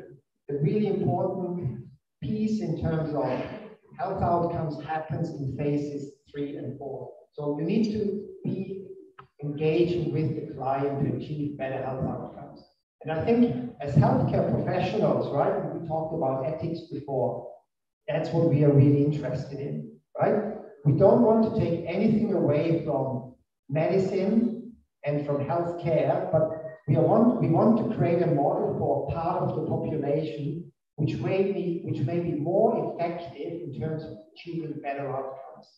And we think that actually gives us that opportunity. We achieve great outcomes. On the other hand, that's where the business comes in. You are able to engage with your client all the way through. You can create a loyal, repeat customer, plus along the phase 3 and 4, you can actually upsell services, right? E-consultations, they are not for free, but you can charge e-consultations. You can support this with supplements, right? You can support this with, for example, tele-rehabilitation or whatever therapeutic interventions you can do online, remotely. Yeah, those are additional business opportunities for you as an operator. So there's a lot of opportunities there, how you can do it. And if you look at a number of medical wellness players out there, they have started to grasp the opportunity there. But you going forward, starting fresh, I think there's a whole playground, which you can actually use. Okay, I talked about health journeys, right? And again, it depends where you are, where your expertise sits. If you're more into alternative medicine, traditional medicine, then your health journeys may look differently. If you want to go down more the, let's say, conventional medicine path, like this here, then your health journeys will obviously focus more on these areas. So you design your health journeys according to your competency and what you want to achieve. We have designed 8 health journeys, from metabolic improvement and weight management to performance improvement, resilience growth, vital aging, gut health, which is the healthy tummy. So there's a lot of health journeys you can create, but our advice is at the beginning, and again, this is about clarity, don't make it too complicated. Make it clear to the client what you stand for and what each health journey is. If you're creating too many health journeys, you create too many options to pick from, it's getting very complicated. Some of the examples I showed you earlier, they only have 2 health journeys and then you add on different modules, right? So there's different ways how you can play. I think you should have more than 2, you should probably have 4 to 6 or to 8 and make very clear what are the health objectives of these journeys. I have picked one health journey as an example. Next. Sorry, before, I mentioned that, and this is now on site. So if a guest moves on site, the first step of any health journey is the diagnostic stage. So we have a very comprehensive set of medical assessments, medical examinations, and lab tests. So this is almost no difference to a hospital setup, right? And that's where we said we make it very medical and we make it scientific, we make it evidence-based. All our judgments, our conclusions are based scientifically and evidence-based. That's how the health journey starts. We don't want to leave that. So we have listed out assessments, examinations, and lab tests. Not all will be done for every guest, right? Depending on the health journey, there will be different, let's say, a different focus. But what's very clear is, here is you need medical personnel, you need healthcare professionals to conduct those assessments and examinations. These are done in-house. The lab tests are given to an outsourced provider. As you now know, I mean, there's a lot of specialist lab tests, right? If you want to go into genomic or genetic testing, this cannot usually not done, not even by hospitals, right? You would outsource it to somebody. So certainly us, we would not have a lab on site. We would give it outsourced and then let them do it. Some testing requires a longer lead time, and this is sometimes then done in the pre-arrival phase. If a test takes, for example, 7 days to come back, you need to do it at the pre-arrival phase in order to be on time when the guest checks in. So we have a very strong focus on the screenings and the assessments.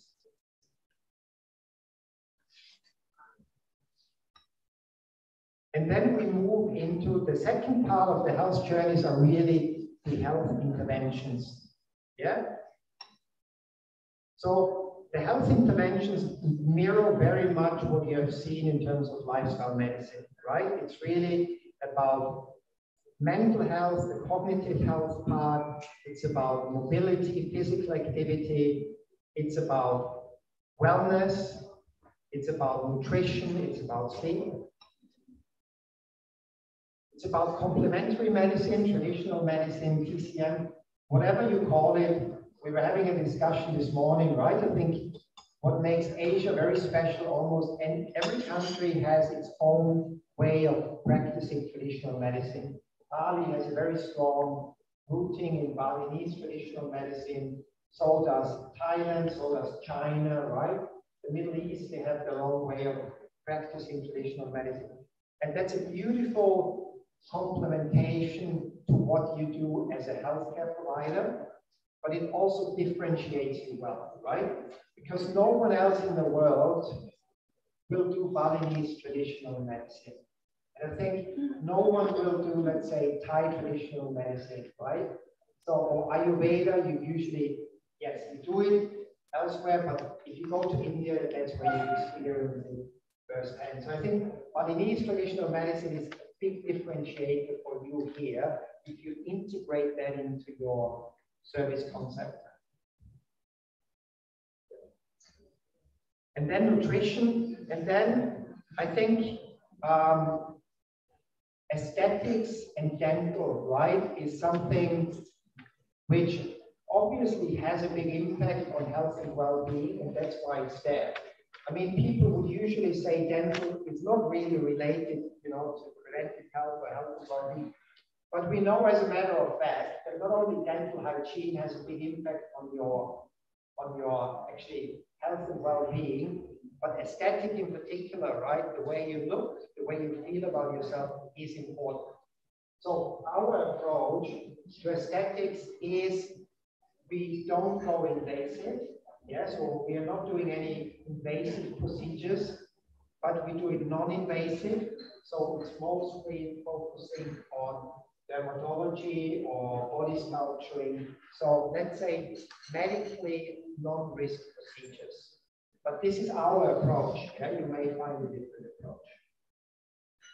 And because there's a lot of, what I see in Thailand, a lot of players, you know, venture into that field.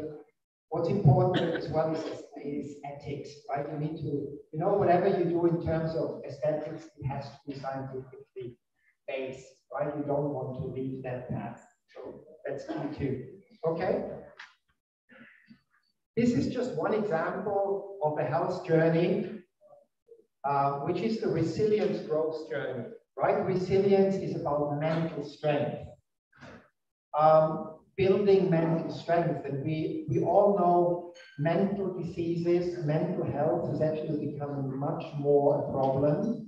It's something in particular in Asia people don't want to talk about, or are not so much used to talk about yet.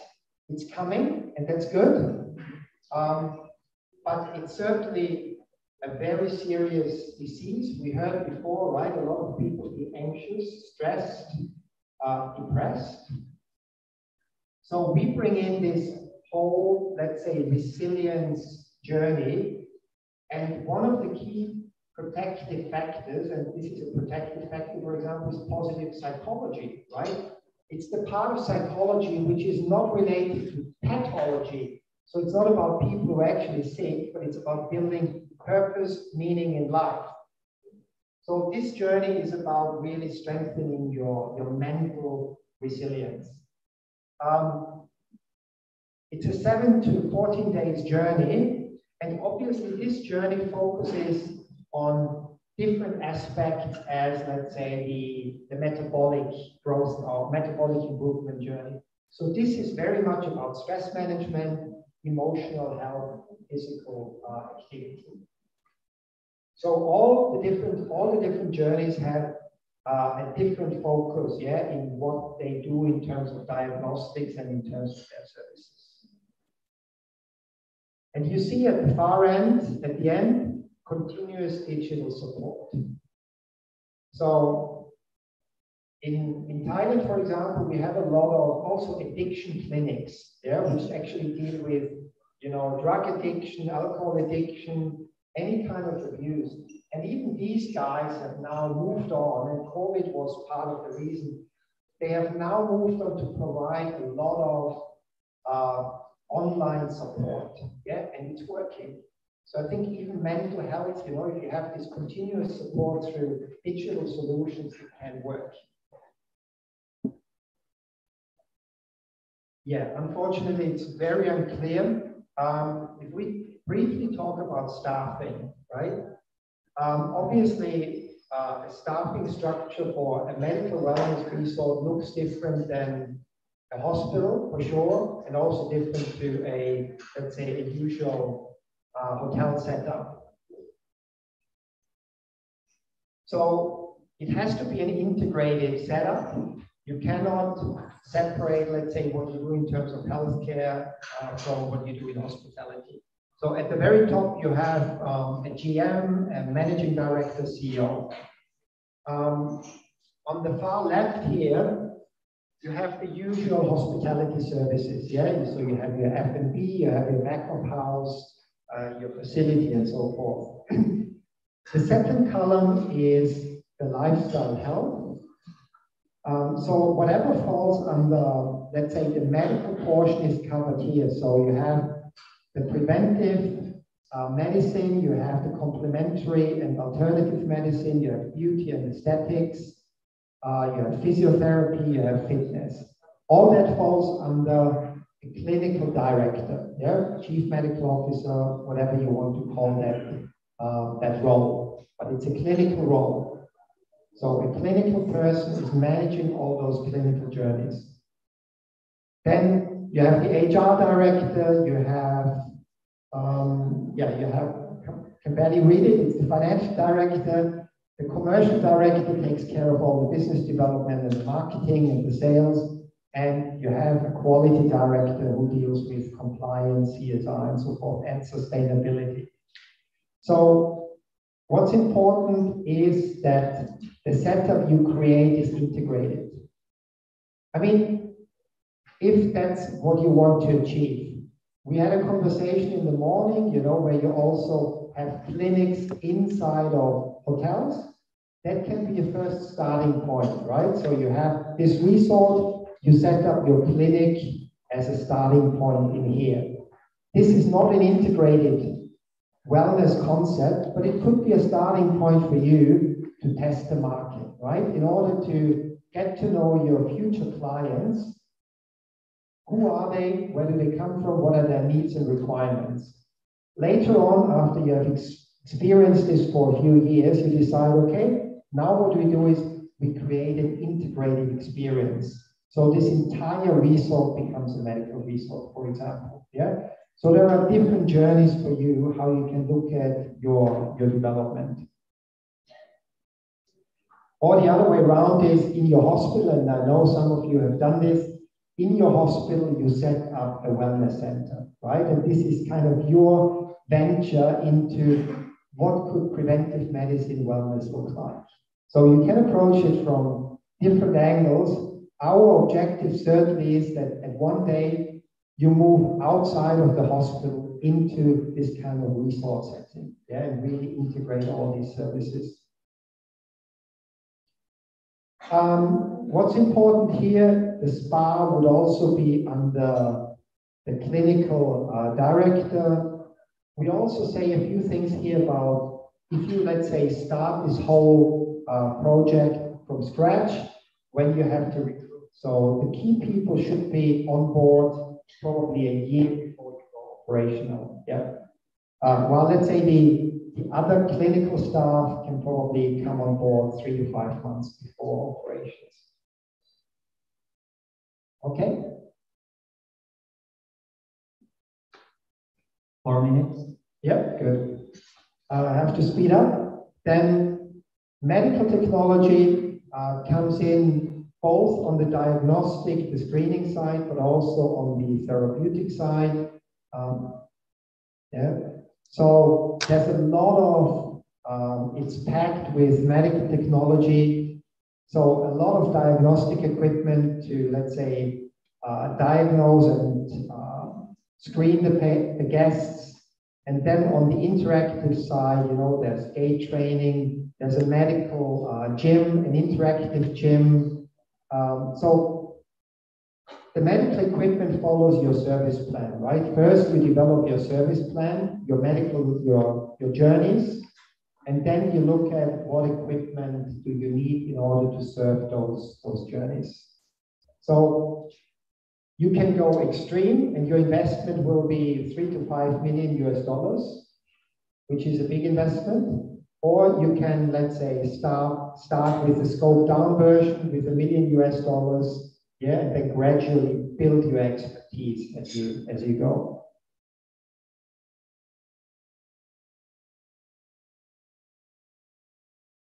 I mentioned the digital support. Very critical pre-arrival and post-arrival. There will be some digital application also guiding the guests through the on-site experience in terms of appointments, in terms of real-time progress. But the digital support is really important for the pre- and post-arrival experience.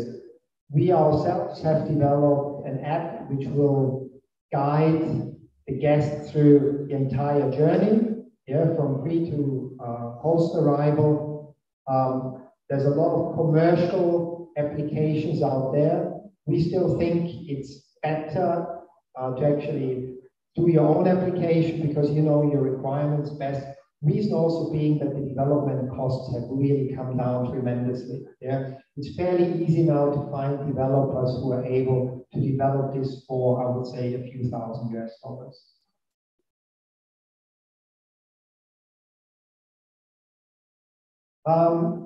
I mentioned before, right, how much progress can we really achieve in 1 or 2 weeks? And if we're honest to ourselves, it's modest. What we do in the resort is only a trigger. Yeah, I call it a nudge, right? You nudge someone into something, but we can achieve certain outcomes, and we can actually, I think, achieve more than what we think we can do. I picked one example of the metabolic improvement journey. So if we look at what can be done in 2 weeks, right? In-house, we can probably, yeah, we can reduce the BMI and we can reduce the blood glucose. Those levels, they will reduce within a few days even, right? After 2 weeks, we certainly see an improvement and the guest will be excited. What's taking longer are biomarkers like A1C or insulin to come down. Right? This is a person with pre-diabetes or even diabetes, but it will take time to come down. Weeks, months, or even years. That is very, very depending on the person. So, and that's when you realize why we need to have this 4-phase model, right? Because in the 1 phase of on-site treatments, we can only achieve so much. And in order to ensure that we get the health outcomes we want to achieve and our client wants to achieve, we need to follow up and monitor our client all the way through. In order to make sure we get the A1C down, we get the insulin down. This is just a very simple example, and I'm not a doctor, to show you how that can actually work for one health journey. What's also important, what I didn't mention before, the health journeys are customized and personalized to a certain degree because we are doing those investigations, right? So we're getting the findings, and depending on those findings, we may actually customize and personalize the health journeys to a certain degree. Yes, we follow a certain protocol, but we have the ability to customize as well. Good, we are coming close to the end. So this is the summary for the 4-phase model. So the in-house experience can only trigger the impulse change, yeah? It's the nudge. But the 4-phase model then turns the nudge into a habit, yeah? A habit takes longer to build, and we want to make this a habit. So we need to have that opportunity. The habit then creates a continuity of care model which turns the client into a loyal and engaged client, which provides you long-term with a sustainable and recurring revenue model. So that's key. Moving on. Quickly on the business model, I've shown this last time round. Yeah, the idea here is that, so we have the preventive screenings, we have the integrative screenings or interventions. We see this as a combination of two partners, hospitality and healthcare, right? It's possible that one partner can do the whole job, but for example, you working mostly in healthcare, it's good to get a hospitality partner because they have this client experiential expertise and experience, which usually we as healthcare providers, we lack, right? We are not, to be honest, oftentimes not very client focused or driven. So we need to bring that expertise in, and the hospitality provider can bring us this expertise. So having this partnership, that's why we have tourism and healthcare joining forces, can actually create these mutually beneficial partnerships. The way you do it business-wise can be a profit share model, yeah, or can be different business arrangements, can be joint ventures where you team up. There's different ways how you spin it. Good? Do I have a few minutes more, or? In 2 minutes. Yeah, okay. Just quickly on branding. It's important, and this comes back to the positioning and to the clarity of your profile. How much do you want this to be seen as a hospitality resort or as a healthcare resort, right? On the left hand, it's really the partner focus. If you take this resort, for example, then it would carry this name, and your healthcare brand would just come as an endorsement. While if you look at the right-hand side, you would actually create your own medical wellness brand. And we think the sweet spot probably lies in the middle. So for example, you have hotel operator A, yeah, Marriott, whatever, and you have you as a healthcare operator. For example, Barmed, it's a Barmed healthcare resort. So, for example, Marriott, Barmed healthcare resort, right? So you can play this any way you want. What's important here is you have this combination of hospitality and medical, and what the branding agencies tell us, it's important that you have a descriptor, healthcare or vitality or wellness, so people know who you are. If you don't have that, in particular when you start off, you may not be able to get that clear profile. So branding, just my advice is, branding is very important to get a very clear position, a very clear profile. So spend sufficient time and unfortunately also money on the branding side. Okay. Quickly just run through the last few slides. Sales channels, it's always important to know how do your clients book your health journeys. In medical wellness, it's different to tourism, it's different to healthcare, right? You have blue is direct, so they approach you directly. Red is through online, by email, etc. The interesting part, and this is similar to healthcare, are the agencies. In healthcare and in medical wellness, you have medical agents, right?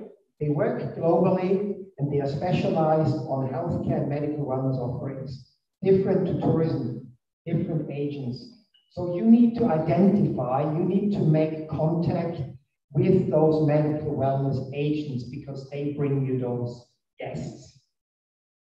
That's a very critical piece. You see, they go from, depending on the market, from 20 up to 40% of your guests will come through medical agencies. And then we obviously have the wholesalers like Agoda, Booking.com, which is a very small portion here in terms of medical wellness. Okay? We have just listed out a few. Those guys specialize on medical wellness. You can look them up. You can call them up. They want to see a very clear profile of what you do so they can explain to their clients who you are, what you do, what the clients get out of it. If that's not clear to them, they're not going to promote you.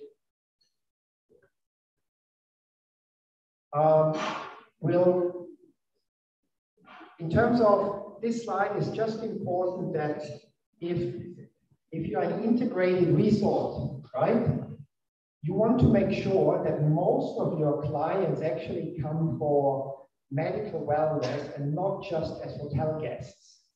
Hotel operators, they have the tendency to just fill the rooms.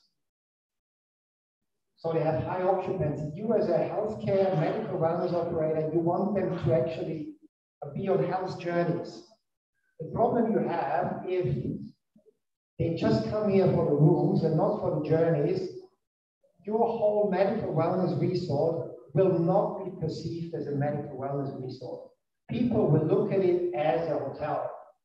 So from day one onwards, you have to drive the message, this is a medical wellness resort. You come here to do health journeys. You don't just come here for staying in our rooms. Yes, there is some flexibility, but just be very clear in your message.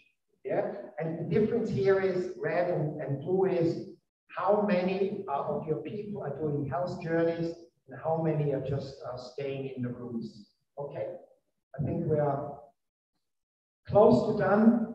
Knowing your clients well, different key markets have different lengths of stay.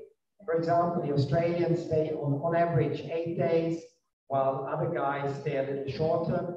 But the message here is health journeys are on average 7.4%, 7.4 days, while tourists usually stay 2.4 days. So there's a huge upside for going into medical wellness. Okay. That's the final slide. I just want to give you, I want to summarize, just bring them up 5 reasons why medical wellness is interesting and is the right thing to do and it's attractive. Yeah. First of all, we all want to achieve better guest outcomes, better health outcomes, right? And I hope I was able to drive that message to you that preventive health medicine is able to do that. So that's the left one. You are able to build lifelong relationships with your clients. And I think that both ensures better health outcomes, but also drives your business long term. It enhances the guest and patient experience. I think in hospitals, we always lack the guest experience, right? We're not doing so well. Bringing in a hospitality operator, having that expertise actually helps us to provide better value to our guests. We are increasing our revenue streams and our profitability, as I've shown before, and we are expanding our business and market. And just picture this as a healthcare operator. You're dealing with 10% of the total population who are sick, let's say, right? This model is dealing with the 90% who are not sick, who may have some risk issues, but who are actually healthy. So you're tapping into a much bigger market. And as a healthcare operator, if they fall sick, if they have any health condition, you can still refer them to your hospital. So you create this continuity of care. And I think that is what really is interesting for you as a healthcare provider as well. Good. That brings me to an end. So we will have more discussions this afternoon and tomorrow. But if you're interested to partner or if you have questions, if you need some direction, happy to have a discussion, let me know. I have my vision, in future is that as the future doctor, the future will prescribe lifestyle over pills, over medicine. That's kind of how I would like to see medicine evolve. I know it's not going to be the case for all diseases, right? But I think a lot of diseases we can actually treat that way. So that's how I would like to see it. And if I haven't enticed someone of you to at least go into preventive medicine in future, then I'm already happy and I've done my job for today. So thank you very much and happy to have questions now or even later. I'll be around all day. Okay. Thank you so much, Mr. Weigel.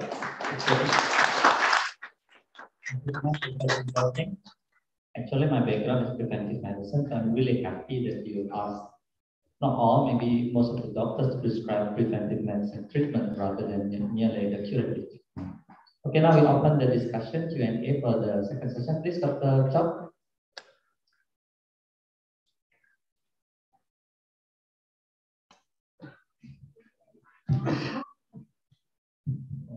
Okay, I'm Chok from Prima Medical Hospital. I just ask one question. Can you explain more about pre-arrival test? Are the guests take the test at their country? And how can you manage about that and connect it, the test with your facility? Can you explain more about that? Because I didn't hear the first part. Which test? Pre-arrival. Pre-arrival. Yeah. Can you explain more about that? I mean, the idea here is that we would send test kits, right, to the client, and the test kit would then go to the laboratory, and we would receive the results. So we would have to make sure that logistically we manage it in such a way that test results are available when the client checks in the system. Let me elaborate the question because the client is abroad. Yeah, abroad. So yeah. do you expect the client to do the test there and send the result to us prior to? Yes, correct. So we would actually manage the logistical process. So we would, because we're not doing the test ourselves, right? So we would actually ask the lab provider to send the test kit to the client. The client does it at home. Or if, let's say, a clinical setting is required, there would be a clinical partner. Test results would then be, through digital technology, passed on to us.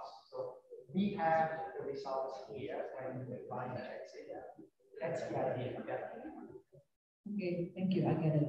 Okay, yeah. I think I have also the same question because I wonder where can we do it in the pre-arrival because the patient is still abroad. But considering that the client would be here for 1 week or 2, I think nearly all the tests can be done and we have already got the result within a week time. Okay, another question?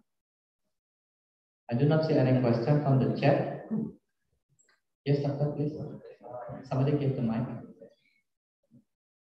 Thank you. I'm interested about the last sentence that you mentioned about kerjasama, cooperation, collaboration. If I met come to LV, I mean, so you are interested. Basically, actually, his hospital is wonderful. I went there in Ubud. So he's the hospital director. He said that while you stay in Bali, you can visit. We can make a collaboration to start visit Bali. Like pendampingan there. Yeah. As I mentioned earlier, he's also studying Ayurveda in India, master degree. Say that again. Yoga, and so studying master degree in yoga in India. Yeah, sure. I think Mr. Wiggle will be more than interested to have them collaborate with your hospital because Ubud is a tourism destination. This is very good. We can to start the collaboration. I mean, for us, obviously, we are. Would you please use the mic? Sure. I mean, for us, obviously, it's very interesting to take this concept to Bali as well. We are currently developing this concept in the Middle East, for example, and in Thailand. And for me, Bali is the natural progression, right? Because there are so many ingredients which are already in place.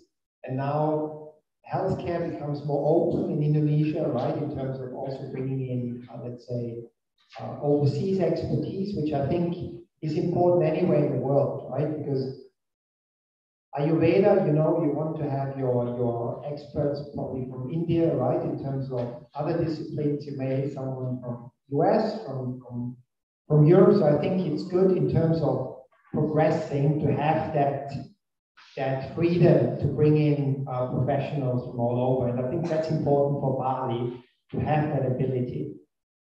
So I see that as a very important ingredient as well. We have a collaboration with medical faculty, Udayana Medical Faculty. we have Asia, they have research there, the collaboration. We will try to make more research about our traditional holidays. Yeah, we have Usada Miguel, dance therapy, how to healing using dancing. And few professor and few doctor, Guru Japan and make a research, we can enhance telomere, also make a brain neuroplasticity there. Good research, and we will implement to Asia like that. So we have many group of medicine in Bali, such as pediatrician, geriatric, skin, many others. We will make like Ayurveda, using terminology by you. Last question, please share about health journey, Mr. Chris, metabolic improvement, health mind, cortisol. You before you share about resilient growth, please the other terminology. Maybe you can ask what kind of this describe. You can describe. Tadi kan ada banyak terminologi nih. Tadi dijelaskan resilient growth. Oh, resilience growth. Okay, so you would like to know, he would like you to elaborate more about resilience growth. No, not only about resilience growth, but the other like metabolism, performance. What kind of this product? Okay. Every individual journey. No. Yeah, every. I mean, you can describe to us like you describe resilience. Oh, okay. So I think what I'll do is I will send it because it's too long. Yeah. I will send this information. Yeah. Separately. Yeah. Like for resilience, we would like to have information of the other aspects. Right? Yes. Yeah, I agree. Thank you so much. Otherwise, we have to repeat the lecture. So I think it's okay, doctor. You're the hospital director of Arisanti. I think tomorrow we will have a business match also. You can listen because there is my name there. I think you can replace me tomorrow if you want to. You can bring your company profile and then discuss tomorrow morning. Mr. Wikel will be here. Other questions perhaps from other parties? Please, sir, please. Panitia, tolong provide the mic. Supaya tidak belur-belur dari.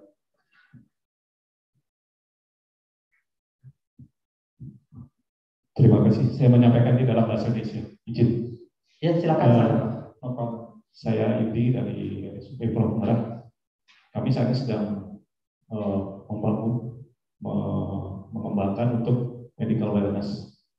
Terutama kami banyak hal yang akan kami padukan. Terutama tadi kami masih ada yang tertarik antara 3 destinasi, hotel sama hospital. Kita belum sampai ke sana untuk berpikir untuk menggabungkan hal 3 hal itu. Bisa dijelaskan kira-kira apa yang harus kami lakukan? Apakah harus kami mencari hotel? Ini harus kerjasama karena kami juga sudah punya brand. Brand kami belum sampai ke 3 hal itu. Kami sudah kerjasama dengan salah satu brand di Korea. Jadi kami belum berpikir sampai yang ketiga itu. Apa kami harus melakukan yang 3 hal itu? Yang kedua, tentunya karena ini belum ada disinggung sedikit pun tentang pemasarannya. Kami rasa nih pemasaran menjadi ujung tombak karena unit bisnis itu, karena kami namanya unit bisnis ya, di tempat kami akan membangun unit bisnis yang tentunya akan memerlukan pemasaran yang sangat karena kita diberikan target kerja sehingga kami hampir menghasilkan kalau ada hampir 600 miliar di target untuk 1 tahun sehingga apa yang harus kami lakukan untuk menjaring pasar yang ada di luar karena brand kami berbeda yang disampaikan oleh jadi kami belum tergambar tentang pemasarannya. Yang ketiga, kami di dalam membangun brand ini kami baru mencoba membangun dengan cara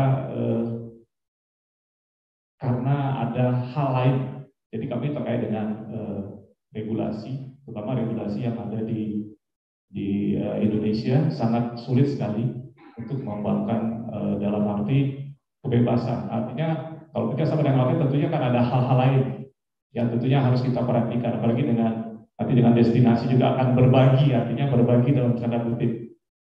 Ini menjadi kesulitan. Kira-kira apa yang harus kami lakukan sehingga dengan membangun brand ini kami bisa dipermudah dalam melakukan artinya menjaring pasar yang ada di luar. Terima kasih. Okay, do you understand? I'm just joking. I will translate for you. So he's from Murah Hospital. Used to be called Sangla Hospital. It's our top referral hospital. It's very interesting. My wife is also working there. Istri saya di sana Pak. Kalau ada perawat di Micu, cantik kayak dulu topping itu istri saya. So basically they develop a wellness tourism there. They dedicate one building, very beautiful building. I have seen the building, it's really amazing.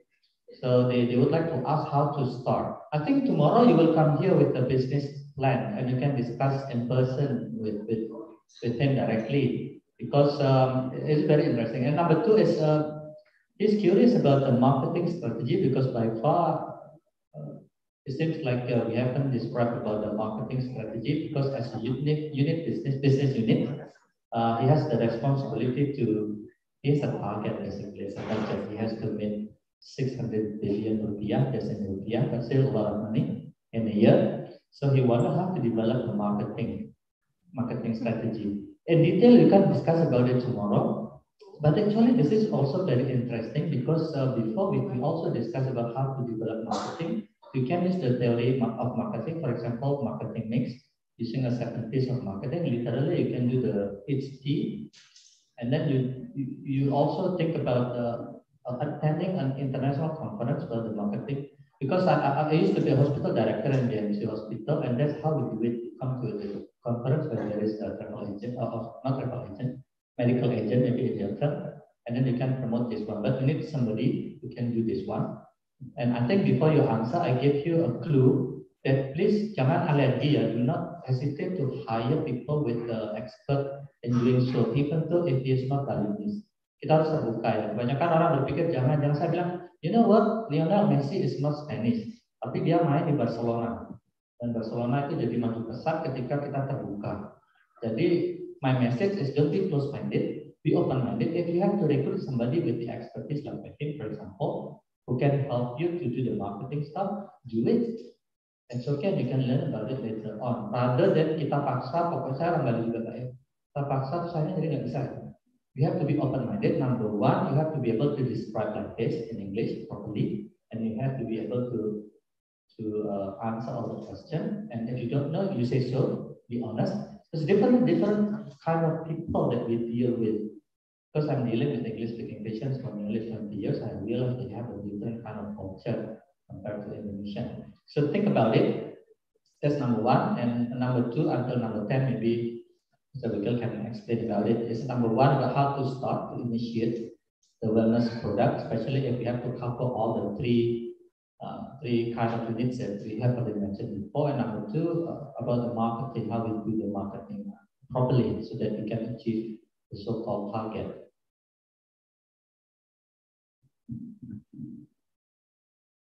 I'll start with number 2 first. I think and you're spot on. I think you should not shy away to really engage someone who has done this before. And the experience we have, and you know, we also bring in experts, yeah. So it's not that we know everything ourselves and we can do everything ourselves. So what I showed you a few slides in terms of branding, for example, that has not been developed by us, but by a consultant.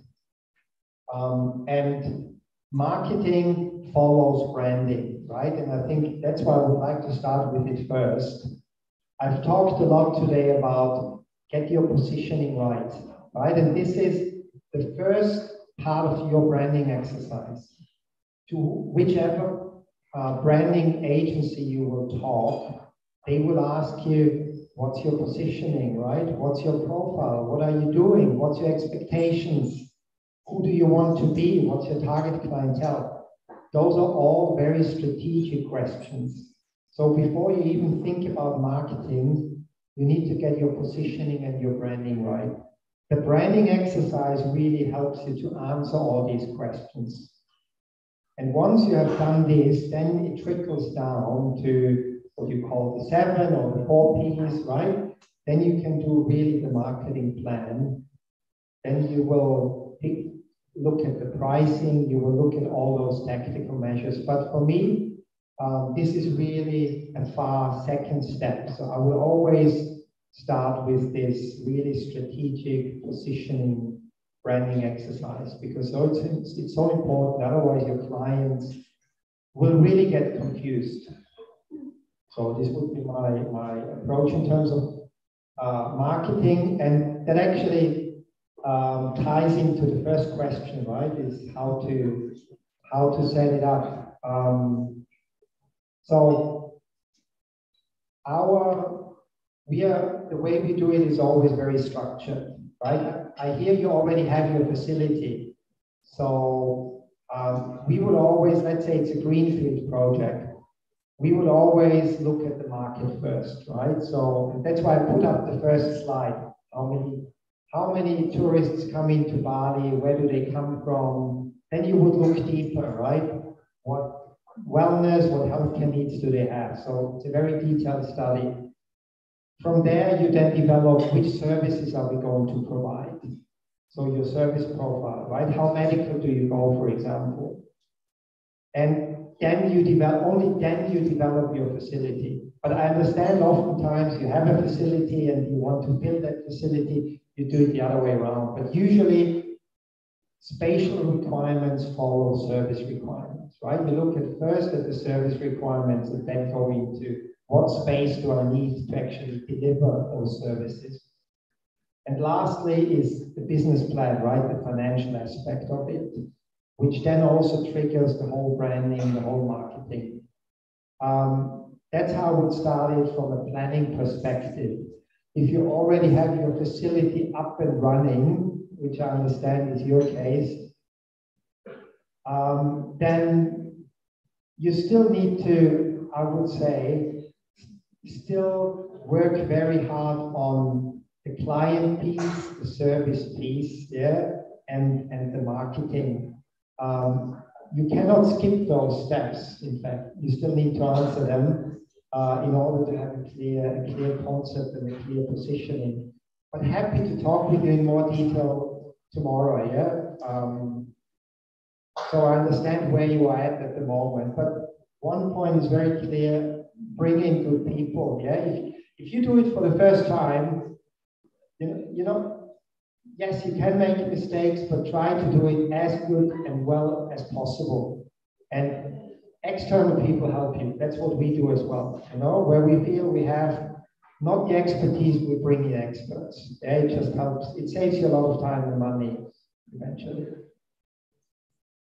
Okay, thank you so much. Let me tell you that all of the participants here understand when you deliver the message in English.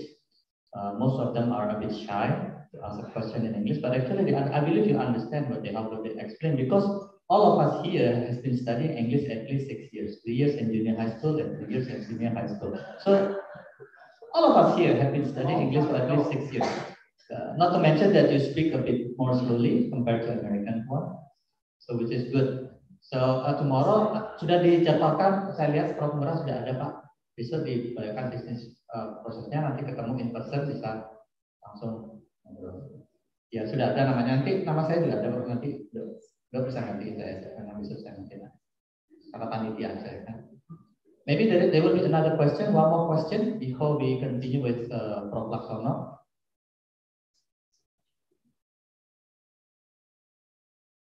Ada pertanyaan yang ada dapat voucher ke Pamet enggak ya?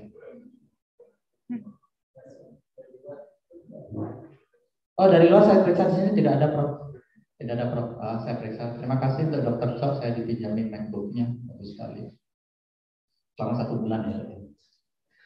Baik, kalau tidak ada, since there is no more question, perhaps we can continue with the next speaker, Prof. Laksono. Thank you so much, Mr. Legal. Next speaker, I invite Prof.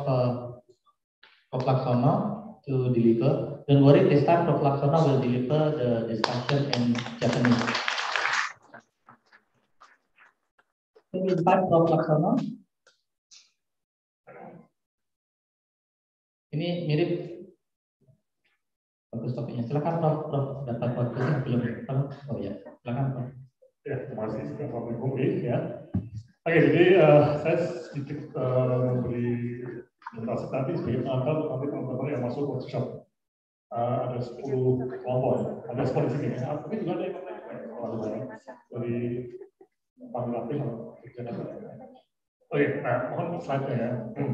Jadi saya berusaha untuk melihat apa yang tadi disampaikan oleh Pak Chris. Thank you very much for your presentation.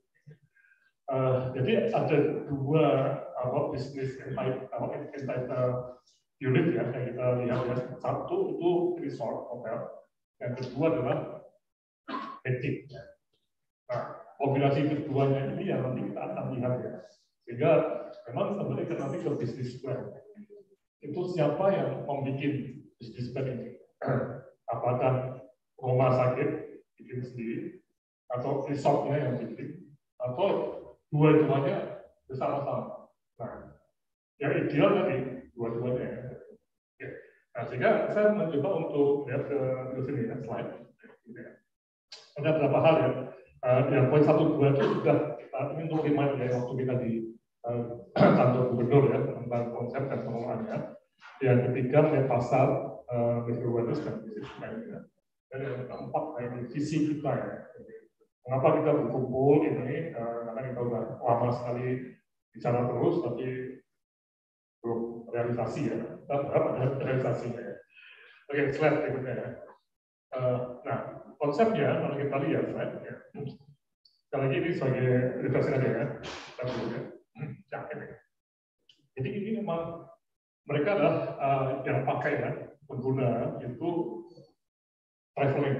Jadi traveling, jadi bukan orang di pasar pakai kesana itu tidak masuk. Ya.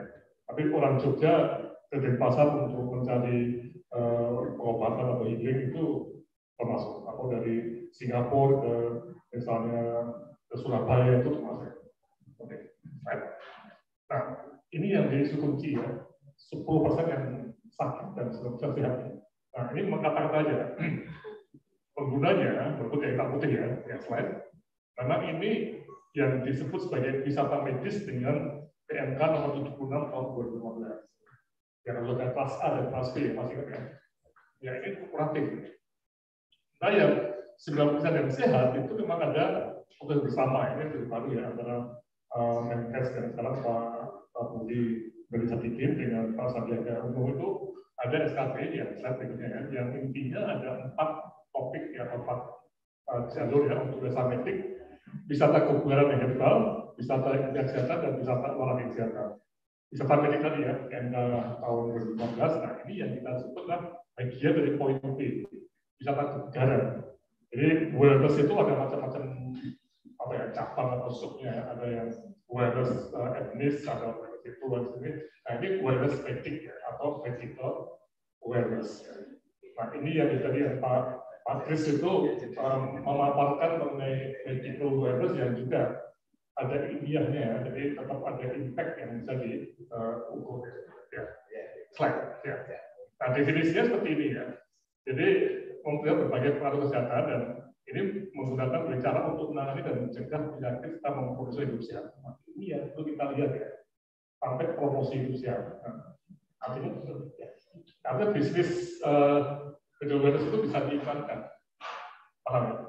Jadi cara ragu-ragu nanti punya usaha atau bisnis medical awareness itu iklan itu boleh, itu mencegah penyakit itu kan harus dipromosikan.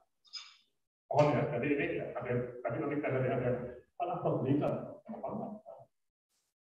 Kalau yang operasi bedah itu susah ya, nggak boleh. Mari kita operasi banyak-banyak.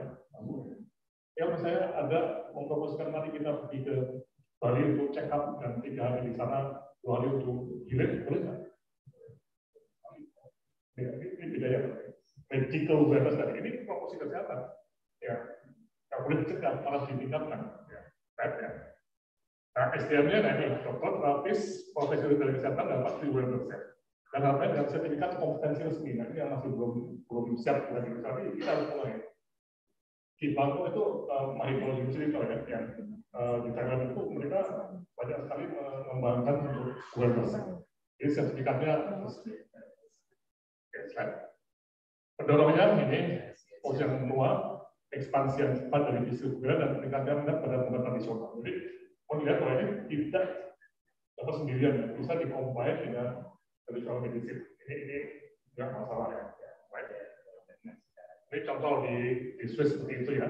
Di Swiss itu hotel ada yang punya medical center juga, ada center dan juga punya sistem diagnostik ya. Tadi di talk bersama Chris. Jadi sebenarnya MCU itu tidak hanya di rumah sakit, harusnya di luar rumah sakit MCU itu. Bahkan teman saya sekarang dengan teman dia dari Korea ya. Itu investasi membuat medical check up itu bukan di rumah sakit, tapi di gedung perkantoran. Karena ya, di Korea itu begitu modelnya. MCU-nya bukan di rumah sakit. Kalau MCU-nya ada di resort di Ubud boleh nggak? Ya. Nah ini yang menarik ya. Jadi kita membongkar paradigma lama bahwa MCU misalnya kecantikan dan itu harus di rumah sakit. Saya bilang teman-teman kulit di rumah sakit. Bagaimana mungkin Anda bisa bikin klinik kulit di rumah sakit kalau pasiennya yang banyak banget dan yang mendatang itu harus berdesak-desakan menunggu bersama-sama pasien yang sakit. Tidak bisa punya peluang. Harus cari cabang rumah sakit ini di satu tempat yang bagus. Misalnya rumah sakit yang kalau yang di sana saya tidak masih murah ya. Itu punya wing sendiri Pak ya. Yang khusus estetika itu bagus. Tapi kalau campur aduk dengan pasien yang lainnya, aduh, susah banget ya. Set ya. Nah, pengelola di Madura dari slide berikutnya ya. Ini tadi yang Pak Chris katakan. Ini ada entity rumah sakit dan resort. Nah, kita bisa masuk dari dua jalur ini, masuk melalui jalurnya rumah sakit atau resort dengan medik itu berada di rumah sakit. Jadi bisa MCU atau kecantikan atau yang punya anak atau tadi ya, itu masuk ke rumah sakit kemudian pergi ke resort untuk macam-macam proses selanjutnya kan. Atau kita masuk melalui resort ya, kemudian pesan bahwa kita mau check up di rumah sakit pada hari kedua misalnya ya, atau hari pertama, nah ini bisa diatur. Ya, nah ini produknya ya, jadi ini produk yang betul-betul ada ilmu mediknya ya. Tadi yang disebut Pak itu kita betul-betul medik ya, bukan sesuatu yang di luar medik ya. Tapi bisa dikombin ya dengan tradisional ya. Ini nggak masalah ya. Saya pernah lalu saya diundang oleh teman-teman dari Aslam ya, dari di Bogor ya. Mereka mengkombinasikan pengukuran diagnostiknya dengan indikator gula darah, ya, tensi macam-macam ya. Ya, pokoknya medical indicators ya, dengan penanganan model India atau India itu menurut dari asal itu bukan India ya, tapi India itu masuk Indonesia karena dulu teorinya itu India dan bisa itu jadi satu kesatuan tanah ya, dulunya itu kan. Jadi karena ada air meleleh di kutub mana es yang meleleh ya, es yang meleleh jadilah bisa ya. Jadi pokoknya ilmu India dan ilmu Jawa itu saya sama. Nah, di orang India juga dengan Jawa. Nah, orang Jawa juga dengan India. Kita satu kesatuan budaya. Nah ini, jadi visitor tadi itu proses bisnisnya masuk melalui resort atau masuk melalui rumah sakit. Ini satu pendekatan. Yang besok ada semua akan diskusi dengan Pak Chris. Ya. Dan lihat di listnya itu ada yang pengusaha resort, owner resort, tapi juga ada yang di rumah sakit. Nah, ini tolong starting point Anda dari mana ya? Itu penting sekali. Nah, sehingga kalau kita lihat pasarnya ya, mari kita lihat. Terus, nah ini jenis kelompok pengguna, fokus saya di sini. Ya, ini macam-macam ya, terus. Ya, terus. Nah ini yang jadi isu kunci ya. Jadi memang pangsa pasar berbasis produk ya, itu yang paling banyak memang personal care, beauty, anti-aging. Ini yang di bawah itu ya, yang coklat tua ya. Kemudian nutrition and weight loss. Ya. Kemudian fitness and mind body. Kemudian preventative and personalized medicine. Kemudian traditional and complementary medicine. Medical spa. Kemudian thermal atau mineral space. Dan workplace awareness. Jadi ini kira-kira ya pasarnya ya yang perlu kita lihat ya. Jadi Anda mau menyediakan apa itu ada di sini. Sebagai bayangan ya. Ya, slide. Nah tadi yang Pak katakan ya, tadi you have only one ya, tadi is only one. Tadi workplace nutrition. Oh, ini Pak. Homo Sambara. Itu nama apa, Pak? Enggak, Homo bahasa apa? Sanskerta. Ya, Homo Sambara. Dan itu bukan medical wellness ya, operator medical wellness ya, yang di sebelah sana ya. Yaitu kalau kita lihat coba, Anda perhatikan ya, ini menarik ya. Peta ini itu menunjukkan lebih berat ke sana ya, dibanding yang di sini ya. Ya, benar nggak? Dan juga yang di upper class itu juga banyak di sana. Kami ini agak sesak di sini. Artinya apa? Memang medical wellness itu jadi suatu tren ya, yang inilah yang kita cari di sini. Cuma tadi kita belum punya operator di sini. Dan Pak Chris, you touch it in this position. Kalau kita lihat ya, ini kayak bintang 4, bintang 5 lah. Bukan yang bintang yang ada bintang apa tuh ya? Kalau ukurannya apa ya? Di atas bintang itu, bintang itu sudah.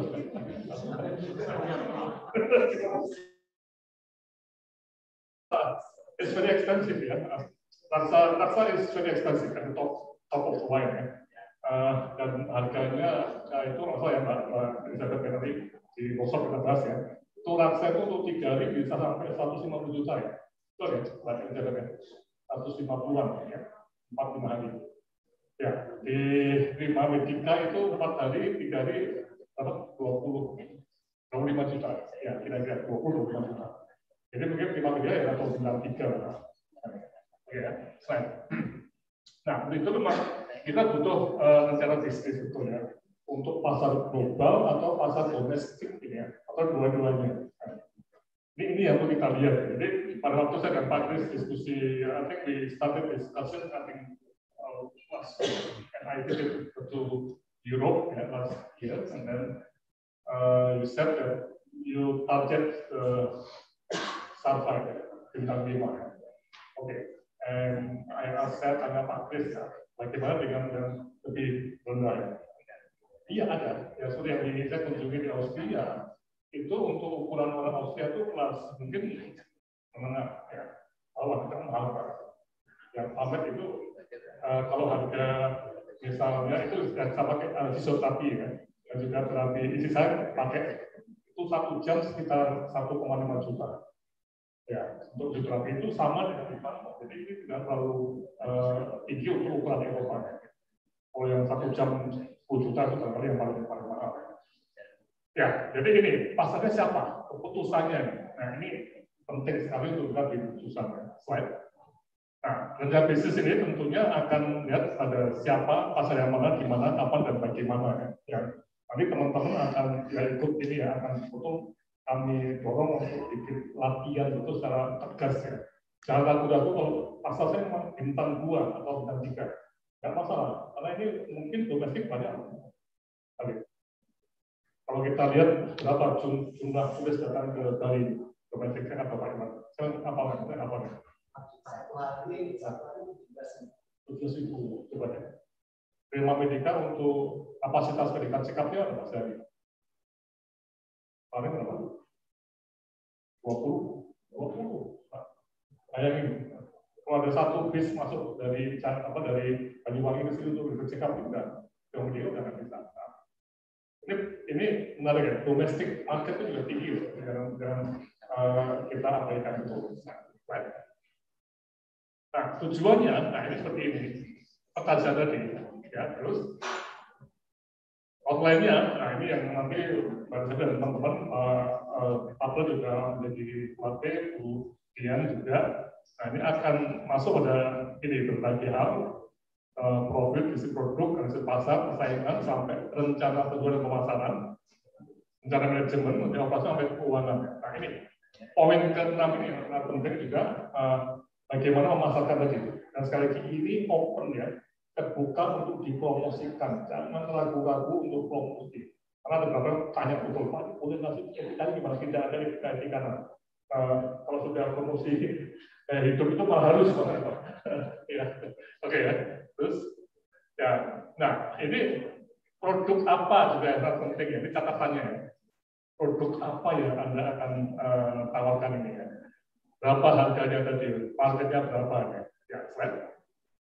Sehingga kalau kita lihat ke depannya, nah ini visinya ya, ini kita bisa bayangkan ya, di Indonesia ini yang saya berikutnya ya, saya pribadi itu berharap betul ya, ini petani ya, itu ada di mana-mana. Jadi medical wellness itu setiap ada resort itu ya ada resort atau hotel ya, setiap ada daerah wisata seperti Danau Toba ya, atau Buku atau Sanur di sini atau di Manado ya, itu ada resort yang menyediakan medical wellness. Misalnya di Sanur ada beberapa resort saya rasa. Aku sudah kayak ada ya, banyak ya dari kecil sampai besar. Ya. Coba Anda lihat, ada nggak yang mau bikin resort dengan kekasan medical wellness? Nah, ini yang menarik ya, tanpa ada yang mau ini nggak jalan juga. Ya. Tapi kalau dia mau, bisa nggak pasarnya tidak hanya untuk yang menginap, tapi mungkin tamu hotel tetangganya ya, atau resort tetangganya.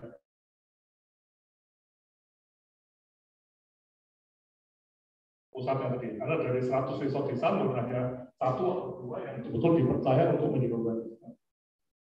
Jadi kalau di Bali bisa nggak tahu ada berapa ribu resort, di Ubud berapa ratus, di Kintama ini, di berapa lagi ya, di Seminya. Nah, ini menarik untuk kita lihat. Makanya mohon mungkin dari yang di Ubud Pak ya, di Alisati ya, itu ada nggak resort yang sudah brandnya tadi? Pak Partes bilang the brand is very important ya, brand is very important.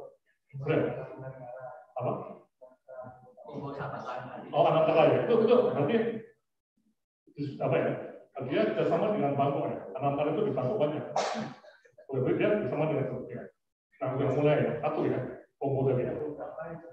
Ya, dibuat ya. Nah ini kita ya, yang medical betul ya, yang medical. Nah, coba deh. Kalau ini bisa dikembangkan, jadi ada Pak Randy dari Kadin ya, dari Kadinnya berat Kadin Pak. Kalau di Kadin ada kompartemen industri wisata dan industri kesehatan ya, 2 kompartemen yang terpisah. Nah, pisah. Nah ini tadi Pak Kris sudah mengusulkan supaya 2 tadi industri itu gabung bersama. Ya. Nah, siapa penggunanya? Nah ini pasar global dan pasar domestik. Ya, ini yang global bisa menyiapkan, yang domestik bisa ratusan juta. Sekali lagi, dan itu kita lihat mereka harus melakukan check up setiap tahun. Ada nggak kelompok orang yang seperti ini? Yang ada di BUMN, ada di perusahaan-perusahaan besar, ada di PNS, eselon berapa, itu harus check up.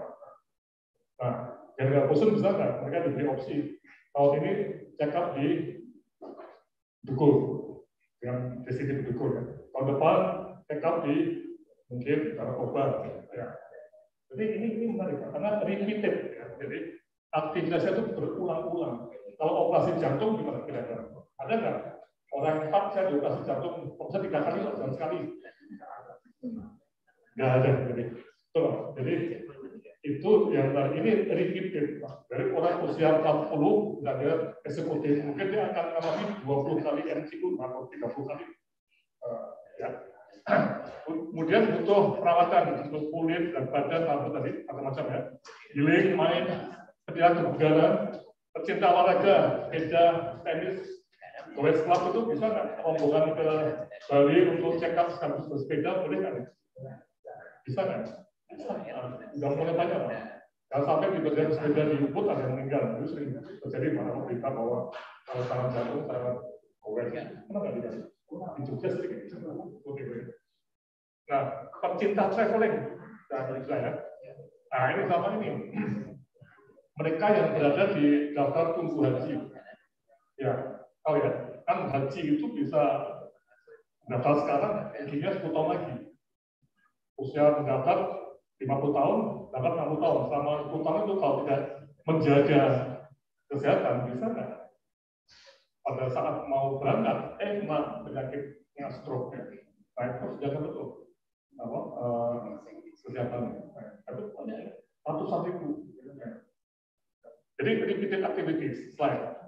Dan mereka mungkin juga akan bikin kelompok-kelompok. Ya. Kelompok-kelompok ya. Terus juga ada segmen-segmen tadi yang saya lihat bintang 2, 3, 4, 5 yang di atasnya ada segmen di sini. Terus, nah sehingga disinilah untuk Indonesia ini segmen pengguna siapa ini? Tadi ini saya mencoba menerjemahkan dari Pak Chris tadi ya, yang di medical awareness di sini ya. Ini apakah yang operator yang bintang 5, 6 itu ya mungkin dari global ya, atau Pamet atau mungkin dari mana ya, Raksa bikin cabang di sini juga ya, atau yang di sana sekarang IHC itu juga mungkin bisa di sini ya. Nah, apakah yang di sini yang domestik itu yang bintang 2, 3? Nah, ini kita belum punya petanya ya, karena belum ada operatornya. Jadi begitu ini nanti sudah muncul ada 10 peserta workshop yang jadi betul sekali lagi. Dalam pengembangan bisnis itu ada workshop ya, seperti ini, tapi juga nanti tergantung Anda bisa ada atau nanti ada konsultasi juga bisa. Jadi tolong semua orang yang ikut workshop itu harus investasi ya, anggap aja ini investasi. Nah, dan tadi nanti akan di mana posisinya. Terakhir ya, ini sebagai penutup, saya yakin masih akan banyak pertanyaan ya. Nah, ini saya coba list beberapa pertanyaan yang sering ditanyakan ya. Aku ya dari model yang masuknya itu saya lihat melalui resort dulu ya. Jadi pertanyaan melalui resort satu ya, terus apakah harus membuat resort baru yang brand new atau yang lama dimodifikasi? Ya, tergantung. Ya, saya lihat banyak resort itu bagus-bagus, luas-luas ya. Kalau ditambah unit penjualan itu nggak masalah. Bisa, ya. Termasuk ada beberapa rumah sakit jiwa milik pemerintah ya. Dan tanah itu sampai puluhan hektar ya. Itu dari tempat-tempat yang indah di Lawang, di Bogor itu menarik sekali. Ya. Terus, apakah punya plan medik sendiri? Ya. Tadi, atau kerjasama? Nah ini Pak Chandra ya. Ya, Pak Chandra ini sentral. Ya. Unicat akan membuat atau spesialis di bidangnya. Bagus sekali Pak, karena di Bangkok itu juga begitu, yang ada satu unit atau layanan klinis yang memang spesialis dalam traveling medicine ya, yang awareness itu dikontrak oleh hotel-hotel tadi untuk membuat layanan. Atau ada tadi merek klinik ya itu bikin semacam open cabang di Ubud, misalnya di satu resort itu misalnya. Baik. Nah ini, editan kan? Ya, boleh. Ya. Terus, nah ini jam kerjanya, hari kerjanya ya. Kalau turis itu biasanya, apalagi yang domestik itu weekend, ya, penuh ya. Nah, untuk yang bintang 2, 3, kalau Anda lihat ya, di mana-mana itu, saya sering dari selatan waktu itu pergi ke tempat-tempat wisata itu sepi. Jadi ruangannya itu atau kamarnya terpakai hanya 10%, 20%. Nah, dengan cara adanya medical awareness tadi itu bisa meningkatkan. Ya. Jadi tidak hanya di weekend. Ya. Tergantung operator mediknya tadi. Ya, set. Kemudian bukan tamu tadi bisa. Yang bukan tamu modal dia bisa juga masuk begitu. Ya. Oke, terus. Nah, kemudian ini pertanyaan hasil dari rumah sakit ya, rumah sakit ya. Slide. Nah ini harus asal atau pas enggak. Jadi semua rumah sakit yang punya medical check-up, punya klinik itu bisa. Jadi ini sekali lagi bukan medical tourism yang diatur dengan Permenkes 7 Ya, tahun 2015 tidak. Nah, apakah zaman dan Microsoft saja? Tidak. Kita masuk dengan check up-nya di Prima ya, di pasar ya. Kalau misalnya tamunya itu mau, ini ke Dukul ya, maunya ke Ubud ya, Ubud, maunya ke Sanur ya, Sanur. Jadi bisa aja kerjasama dengan banyak resort. Boleh dari pertama iklan tadi sering ditanyakan tadi ya. Terus, apakah satu rumah sakit? Iya. Jadi rumah sakit itu punya promoting dan promoting juga atau hospital yang bisa mempromosikan. Ini juga satu kewajiban juga. Jadi bukan hanya kuratif ya rumah sakitnya. Ya. Terus terakhir saya nih, itu pasien kan? Kalau misalnya masuk ke check up dan dia sehat betul, dia pasien kan? Klien. Ya bisa pengguna atau ya apapun namanya, tapi mereka bukan pasien loh. Jadi penanganannya bukan penanganan sebagai pasien, tapi sebagai yang klien atau pengguna. Oke, terakhir saya yakin berbagai pertanyaan ini akan terus berkembang ya. Dan ini ada medical awareness website yang bisa kita lihat di sini. Tapi kalau dikasih ya, di chatnya ya, alamatnya ya. Terus, nah sehingga catatan akhirnya tujuan workshop ini itu kita anggap berhasil kalau nanti 2 bulan lagi atau 3 bulan lagi itu operator yang ada di medical awareness itu tambah ya. Jadi tidak hanya 1 atau 2 tapi bisa jadi 10 ya. Right? Atau ini. Jadi yang mau negeri ya PAMED itu. So you can click your PAMED sites from our website. How many PAMED sites? 11. Jadi PAMED punya 11 sites. Kita bayangkan. Tambah lagi kalau di Bali 12. So Bali will be the 12 of this. Oke, terus nah ini yang di Bangkok ya, BDMS ya. Ini juga punya banyak jaringan ya. Terus ini yang medical yang pertama kali ya, tepuk tangan untuk member medical. Bisa berharap sampai marketing dan berhenti dimasang di sini ya. Karena marketingnya itu sangat penting ya untuk kita kerjakan. Oke, terus saya kira ini terakhir kita bahas. Terima kasih. Ya, terima kasih Prof. Kita proses sudah ya. Ya baik, tadi beberapa pertanyaan sudah banyak dijawab. Mungkin kalau ada satu penanya karena keterbatasan waktu, ya silakan Bapak. Oh, atau Bapak ini dulu ya, biar gantian dulu ya. Nanti besok Bapak kesempatan. Besok ada temu Pak, don't worry. Terima kasih Prof. Laksono. Saya dari di sini mewakili Kosmed sama kami juga asosiasi wellness dan ASPA ya. Jadi kami sebenarnya dulu di Prof. Laksono kalau bisa lihat di Theater Spa Resort kita pernah mengembangkan medical Pak. Jadi bahkan tim dari Jawa Barat itu dikirim dokter perawat fisioterapi ke Yugoslavia ya tahun 91 itu ya. Jadi justru SPA ini berangkatnya dari medical sebenarnya aslinya. Bisa dicek di standar kompetensi kerjanya ya, di SKKNI itu lengkap semua ya. Problemnya Bung Prof. Laksono di sini, problemnya adalah ketika complementary medicine itu mau naik ke level 6, level 7 artinya ke D4 atau sarjana, itu kan kompetensinya di antara 3-4 itu kan dipangkas di sana, sehingga tidak akan pernah dapat profesi. Artinya kok tidak punya kompetensi untuk sistem rujukan dan untuk daruratan, sehingga tidak pernah ketemu antara konvensional sama non konvensional, ya tradisional. Ya, inilah problem yang mudah-mudahan melalui event ini Prof. Laksono bisa dibuka dengan adanya undang-undang baru yang Omnibus Law ini, sehingga penyumbatan di dalam proses akademik ke profesi ini terbuka, sehingga nanti kayak TCM itu ke semester 1, 2 itu antara TCM dengan konvensional itu dua-duanya tuker-tukeran, Prof. Sehingga kompetensi itu nanti di level 6 dan 7 itu bisa dilalui. Ya, itu dari sisi pendidikan dan SDM. Kemudian kita sebenarnya sudah lengkap dong, ya Prof. Ahli-ahli itu sudah lengkap. Tadi kalau di wellness kelemahannya adalah kompetensi yang tadi yang tidak dimiliki, sehingga yang jalan itu di level 2 dan 3.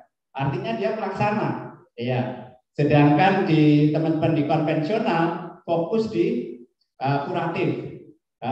Technical know-how-nya di dalam wellness hampir nggak ada, ya. Sehingga dan undang-undang kedokteran tidak boleh konvensional sama tradisional. Di PP 103 itu sampai 2018 kalau nggak salah terakhir, ya. Sehingga sekarang lembaran baru, ya, mudah-mudahan ini obstruction di dalam regulasi itu bisa diselesaikan. Bahkan kemarin yang welcoming, ya, artinya karpet merah malah TCM, Dok Prof. Sedangkan tradisional Indonesia asli itu benar-benar diberangus lah, tanda kutip dari sisi regulasi, Prof. Saya izin dari sisi regulasi. Nah, ini yang mudah-mudahan nanti kita bisa punya independensi sehingga bisa dikembangkan. Kemudian saya lama di riset, Prof. Saya pernah belajar fisioterapi sampai S1, kemudian saya pernah di Yugoslavia juga, dan di profesi kesehatan tersier komplementer bersama Prof. Agus dan teman-teman di Kemenkes banyak lah. Nah, ini menerapkan ke sana, ya.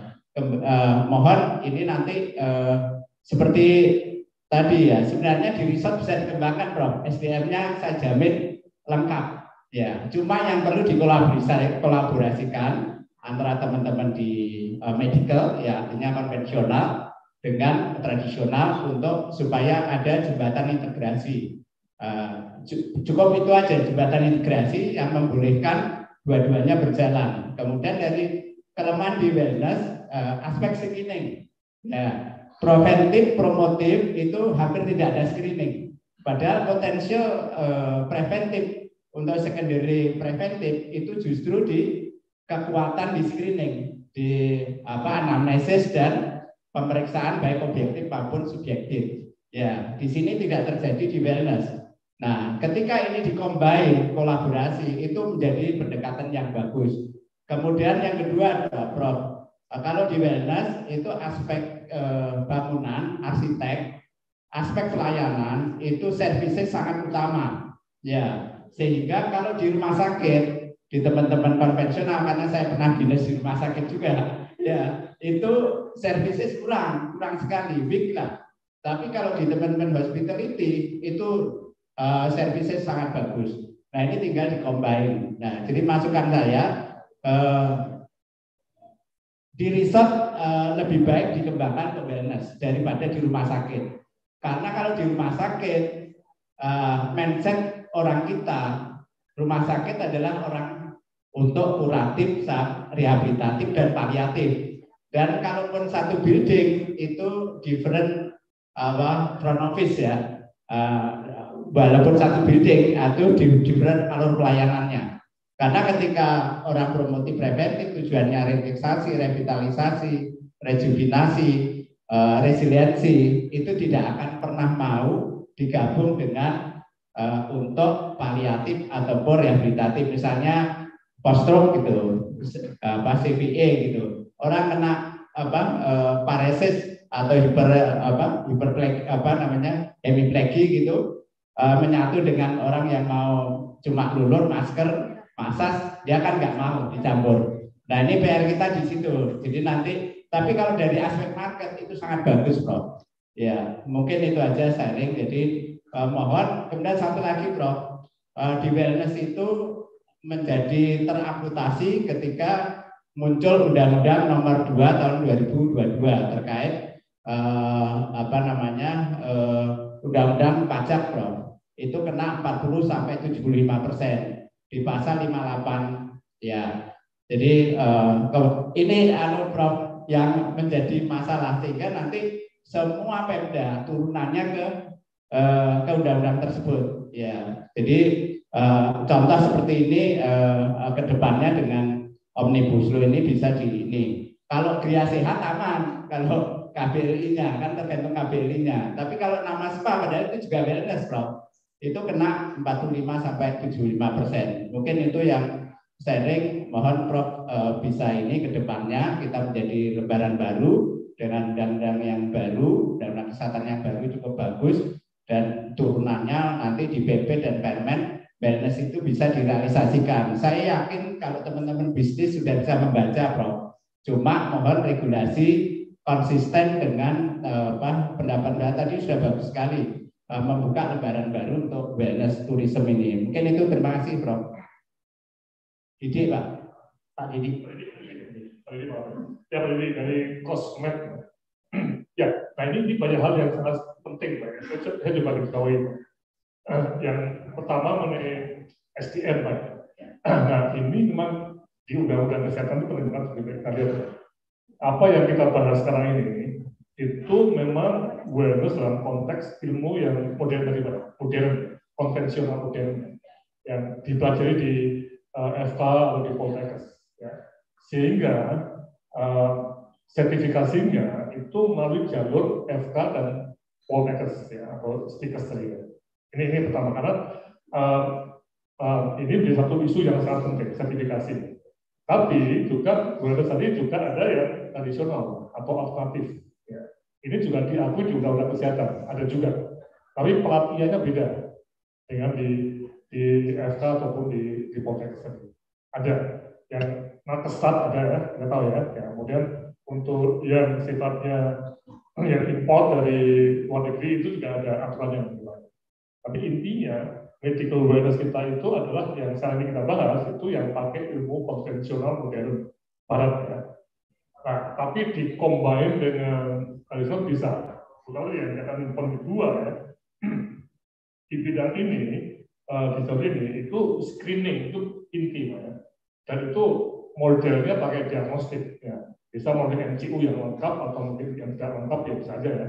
Tapi indikator-indikator fisiknya itu tadi seperti yang dari Ahmed itu menggunakan indikator yang terukur dengan mesin-mesin modern ya. Ini model. Tapi mengenai terapinya atau terapi ya, selanjutnya itu pilihannya itu bisa misalnya ya dalam konteks saya ingin santai gitu ya, atau itu bisa Anda mau pilih fisioterapi yang Poltekkes yang produksi ya, atau model tradisional Bali. Kan ini pilihan loh.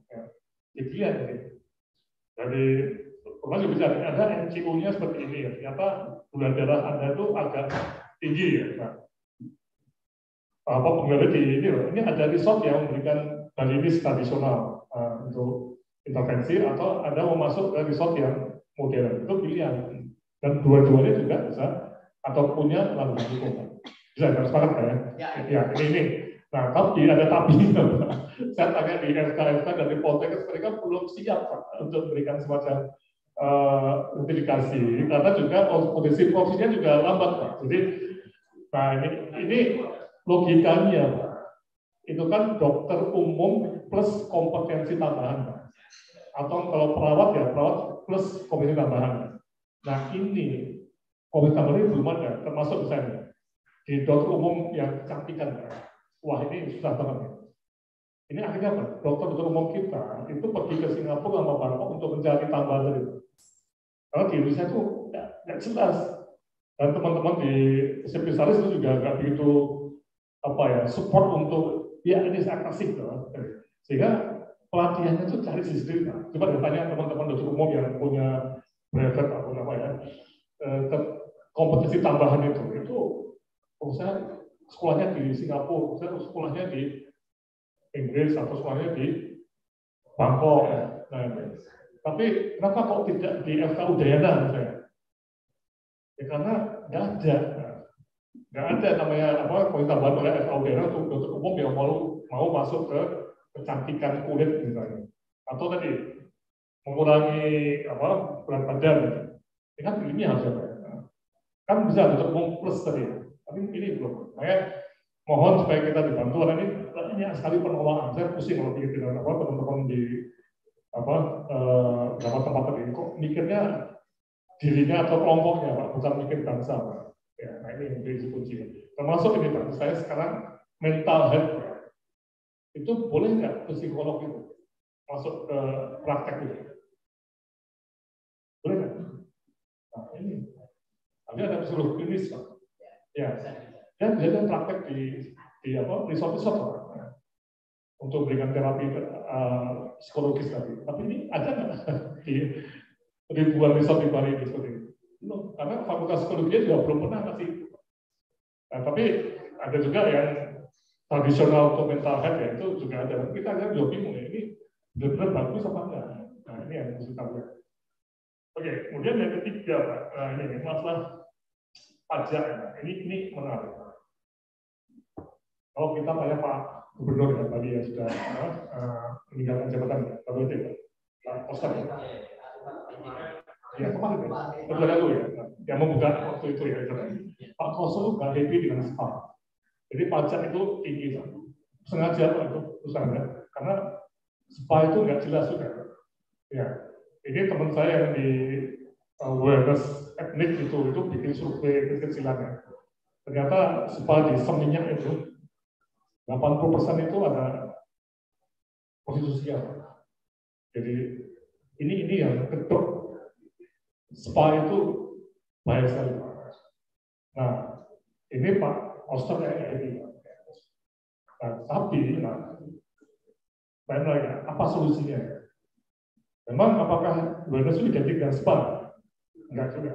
Tadi kita lihat ya, itu kuat apa jalurnya Pak ya, produknya ya. SPA itu hanya salah satu aja. Tapi itu mendominasi, termasuk di SKB 20 pun juga ada SPA. Untuk ada kata-kata modern, jadi itu bisa dipakai untuk jalur masuk yang lainnya, Pak, seperti kecantikan dan sebagainya. Nah, ini pertanyaan pentingnya, Pak. Apakah di resort itu, supaya kita itu tidak tanggung-tanggung, ya? Mari kita buka klinik pertama atau klinik utama. Harus saya. Karena di hotel atau resort itu biasanya ada klinik ya, tapi kliniknya itu untuk emergensi kalau ada tamu tiba-tiba kena serangan asma atau serangan jantung itu loh, tapi bukan untuk medical awareness. Ya. Nah, misalnya sekarang kalau yang serius betul, mengapa nggak bikin klinik utama atau pertama? Nah, kalau tidak mampu bikin, ya kontrak sama Unicare misalnya, Unicare dengan Pak Chandra ya. Pak Chandra itu apa? Klinik utama atau pertama? Pertama. Ada dua-duanya, mau pilih mana? Nah ya, kalau mau buka untuk kulit, Myoretinol itu apa? Klinik utama ya, utama. Jadi jelas Pak izinnya Pak. Dan pajaknya juga jelas, bayarnya kan jelas Pak. Tidak persen, enggak 75% Pak, klinik enggak. 75%, 75%, enggak Pak. Tinggi nggak? Pajaknya apa pajaknya? Gua nggak setuju. Tolong Pak masuk ke klinik, jangan pakai nama SPA Pak. Ya izin Bro, jadi sebenarnya itu kan masalah KPLI-nya standarnya sebenarnya untuk SPA itu jelas, cuma dalam pelaksanaan pemberian izin waktu itu ada kong-kali-kong oknum sebenarnya. Jadi kalau di PMK nomor 8 sudah jelas itu standarnya, di Permen Parekraf nomor 14 jelas Prof, sampai ke SNI-nya pun sudah ada gitu. Cuma penerapannya di lapangan seperti itu. Tapi kalau yang di medis ini memang tidak termasuk karena KBLI-nya berbeda. Ya. Itu aja Bro. Terima kasih Bro. Saya bisa pakai medik langsung Pak. Jika saja di klinik pertama atau utama. Nah, kalau itu tradisional, pakai dia sehat itu Pak. Pakai izin itu. Ya. Nah, jadi kita betul-betul bisnisnya itu sah dulu Pak. Sah. Tidak gojek itu juga jengki itu ya. Hasilnya enggak, udah juga enggak, terus ujinya apa? Nggak tahu, nah ini bahaya betul. Langsung aja. Dan nanti modelnya yang Unicare ya, nanti itu kan kontrak Pak ya nanti ya. Kontrak yang ngurus izin kan Unicare Pak. Ya, tempatnya bisa sewa atau apalah modelnya dengan seperti itu ya. Nah, jadi ini Pak. Jadi aspek legalnya itu kita harus atur betul Pak. Dan kalau nggak pakai langsung aja pakai entah klinik pertama atau utama. Oke, saya kira itu Pak ya, Pak Didi. Tapi ini betul barang baru Pak. Saya buat barang baru. Dan tadi kalau di Jawa itu ada ratusan resort yang bisa bikin seperti ini akan mendorong ekonomi rakyat termasuk jamu dan sebagainya, jamu lokal ya. Karena kita berharap juga jamu itu jangan semuanya sasetan ya, tau ya. Saya terus aja pengen jamu itu kayak kopi. Kopi sasetan itu hanya orang-orang yang tidak mempunyai referensi pada kopi yang baik. Jadi beli kopi sasetan yang harga 2.500 itu gula rasa kopi. Betul kan? Ya, tapi yang kita cari kan kopi segar ya, baru di brew ya. Yang lokal jadi seperti kopi Kintamani itu kan, wah enak banget. Itu berapa harganya? Kan 25.000 ya, berapa? Ya 20.000, bukan yang 2.500 nah, bisa nggak jamu itu juga lokal juga, dengan jamu yang segar bukan jamu sasetan. Ya, itu yang kita kejar. Oke? Ya baik, karena waktu juga maka kami kembalikan. Ada.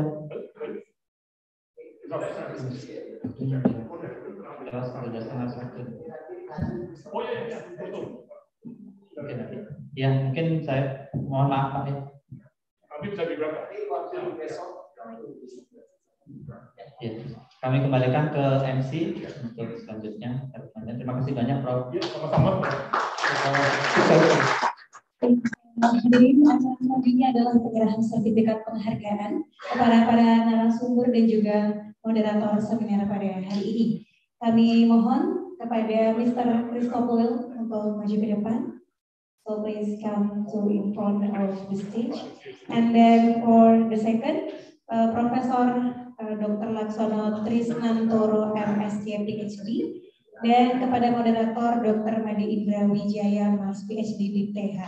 Dan kami mohonkan kepada yang terhormat Bapak Kepala Dinas Kesehatan Provinsi Bali atau yang mewakili pada kesempatan kali ini Dr. Iwan untuk menyerahkan piagam sertifikat.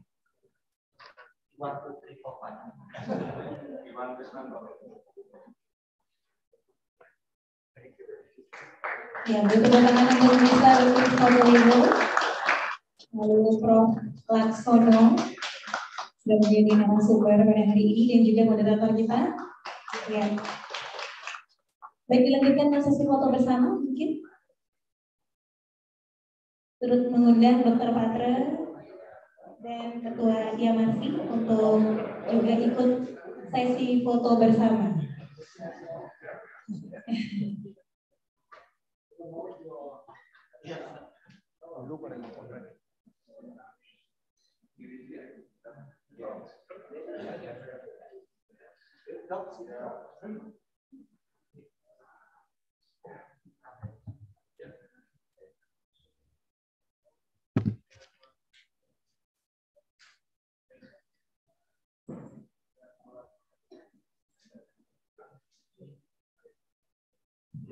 Ya, beri tepuk tangan sekali lagi untuk seluruh narasumber dan moderator.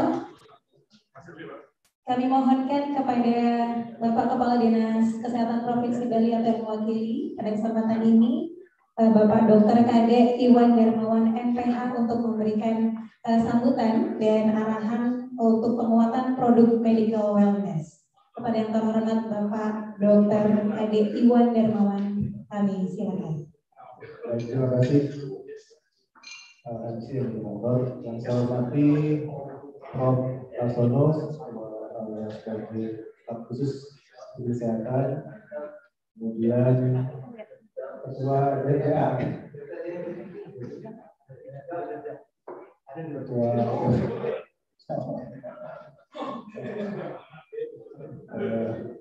senior saya Dr. Patra, Ketua BPA, Ketua Komisi, Lingkris ya. Thank you. Presentation. Good presentation. Bapak Ibu sekalian, dari 10 rumah sakit ya, salah 10 rumah sakit dan klinik yang hadir pada kesempatan ini. Jadi izin saya mewakili Bapak Kadis, tadi Bapak Kadis ada mendadak ada Pusdatin datang ke Dinas Kesehatan atau buru-buru ke Dinas Kesehatan untuk menerima Pusdatin. Jadi sekali lagi terima kasih kami sampaikan kepada BMPA dan IAMARSI, Persi juga atas terselenggaranya kegiatan ini, dan pada Prof. Laksono ucapan terima kasih sudah luar biasa ya menggiatkan untuk aktivitas medical wellness di Provinsi Bali. Saat ini baru 10 provider ya yang mengikuti kegiatan ini, dan kami harapkan sesuai dengan arahan Bapak Gubernur bahwa kita di Bali itu harus semua fasilitas kesehatan kita itu dapat mengembangkan pelayanan kesehatan, khususnya medical wellness. Terkhusus lagi adalah untuk pelayanan kesehatan tradisional. Ya, Balinese traditional medicine yang ada di Bali untuk sebagai salah satu modalitas pilihan untuk masyarakat Bali. Nah, itu yang diharapkan dapat dikembangkan. Kita pernah melakukan kegiatan ini pada waktu Bapak Ibu menghadapi pandemi COVID. Kami dengan BPA mirip dengan ini, cuma modalitasnya adalah penanganan COVID. Ya, rumah sakit, klinik itu datang ke resort-resort, datang ke hotel-hotel waktu itu. Kami dengan Dr. Fadli waktu itu. Ya, itu modalitasnya untuk terapi COVID sekarang. Bedanya adalah modalitasnya adalah medical wellness dengan pilihan-pilihan tadi. Kenapa tidak bisa? Harusnya bisa. Ya, COVID aja kita bisa waktu itu. Hanya dalam waktu yang sangat cepat itu. Ya, itu rapat-rapat bisa kerjakan. Nah, sekarang medical wellness kenapa nggak bisa? Ya, jadi tadi sudah disampaikan banyak hal. Bali mempunyai potensi. Wisatawan domestik kita tinggi, wisatawan mancanegara kita 6 juta. Nanti dari pariwisata sudah 6 juta kita di Bali ya untuk target wisatawan asing. Yang domestik mungkin sudah di atas 9 jutaan. Nah, itulah potensi kita untuk bisa mengembangkan. Ya, mungkin kedepannya kami harapkan nanti dari versi yang masih untuk getol lagi nih, ya menyampaikan kepada masing-masing rumah sakit ya untuk bisa mengembangkan medical wellness ini, sehingga nanti ke depan kita bukan hidup dari BPJS saja. Ya, banyak rumah sakit yang kelabakan ketika ya uring-uringan kalau BPJS-nya sendirian. Ini salah satu potensi kita nanti ke depan ya. Nah, itu rumah sakit. Kalau rumah sakit yang sudah memiliki SDM, memiliki prasarana yang unggul. Dan ke depan diharapkan sekali lagi rumah sakit itu kita itu kan diminta untuk kelas rawat inap standar. Mumpung mempersiapkan itu mohon nanti untuk tata bangunan rumah sakit itu juga mengembangkan ini medical wellness ini. Ya, RSUP sekarang sudah berkembang, bahkan RSUP minta jadi klinik itu.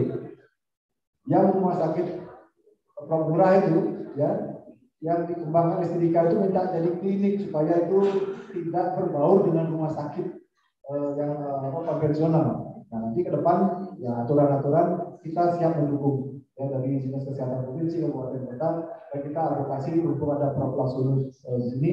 Mungkin ke depan itu yang kita kejar juga. Untuk sekarang kita lagi menyusun peraturan pemerintah untuk turunan undang-undang.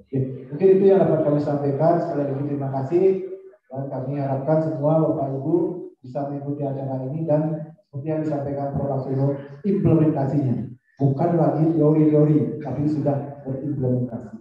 Itu kami tutup dengan mengaturkan salam santi, Om Santi Santi Santi Om. Sukses. Wassalamualaikum warahmatullahi wabarakatuh.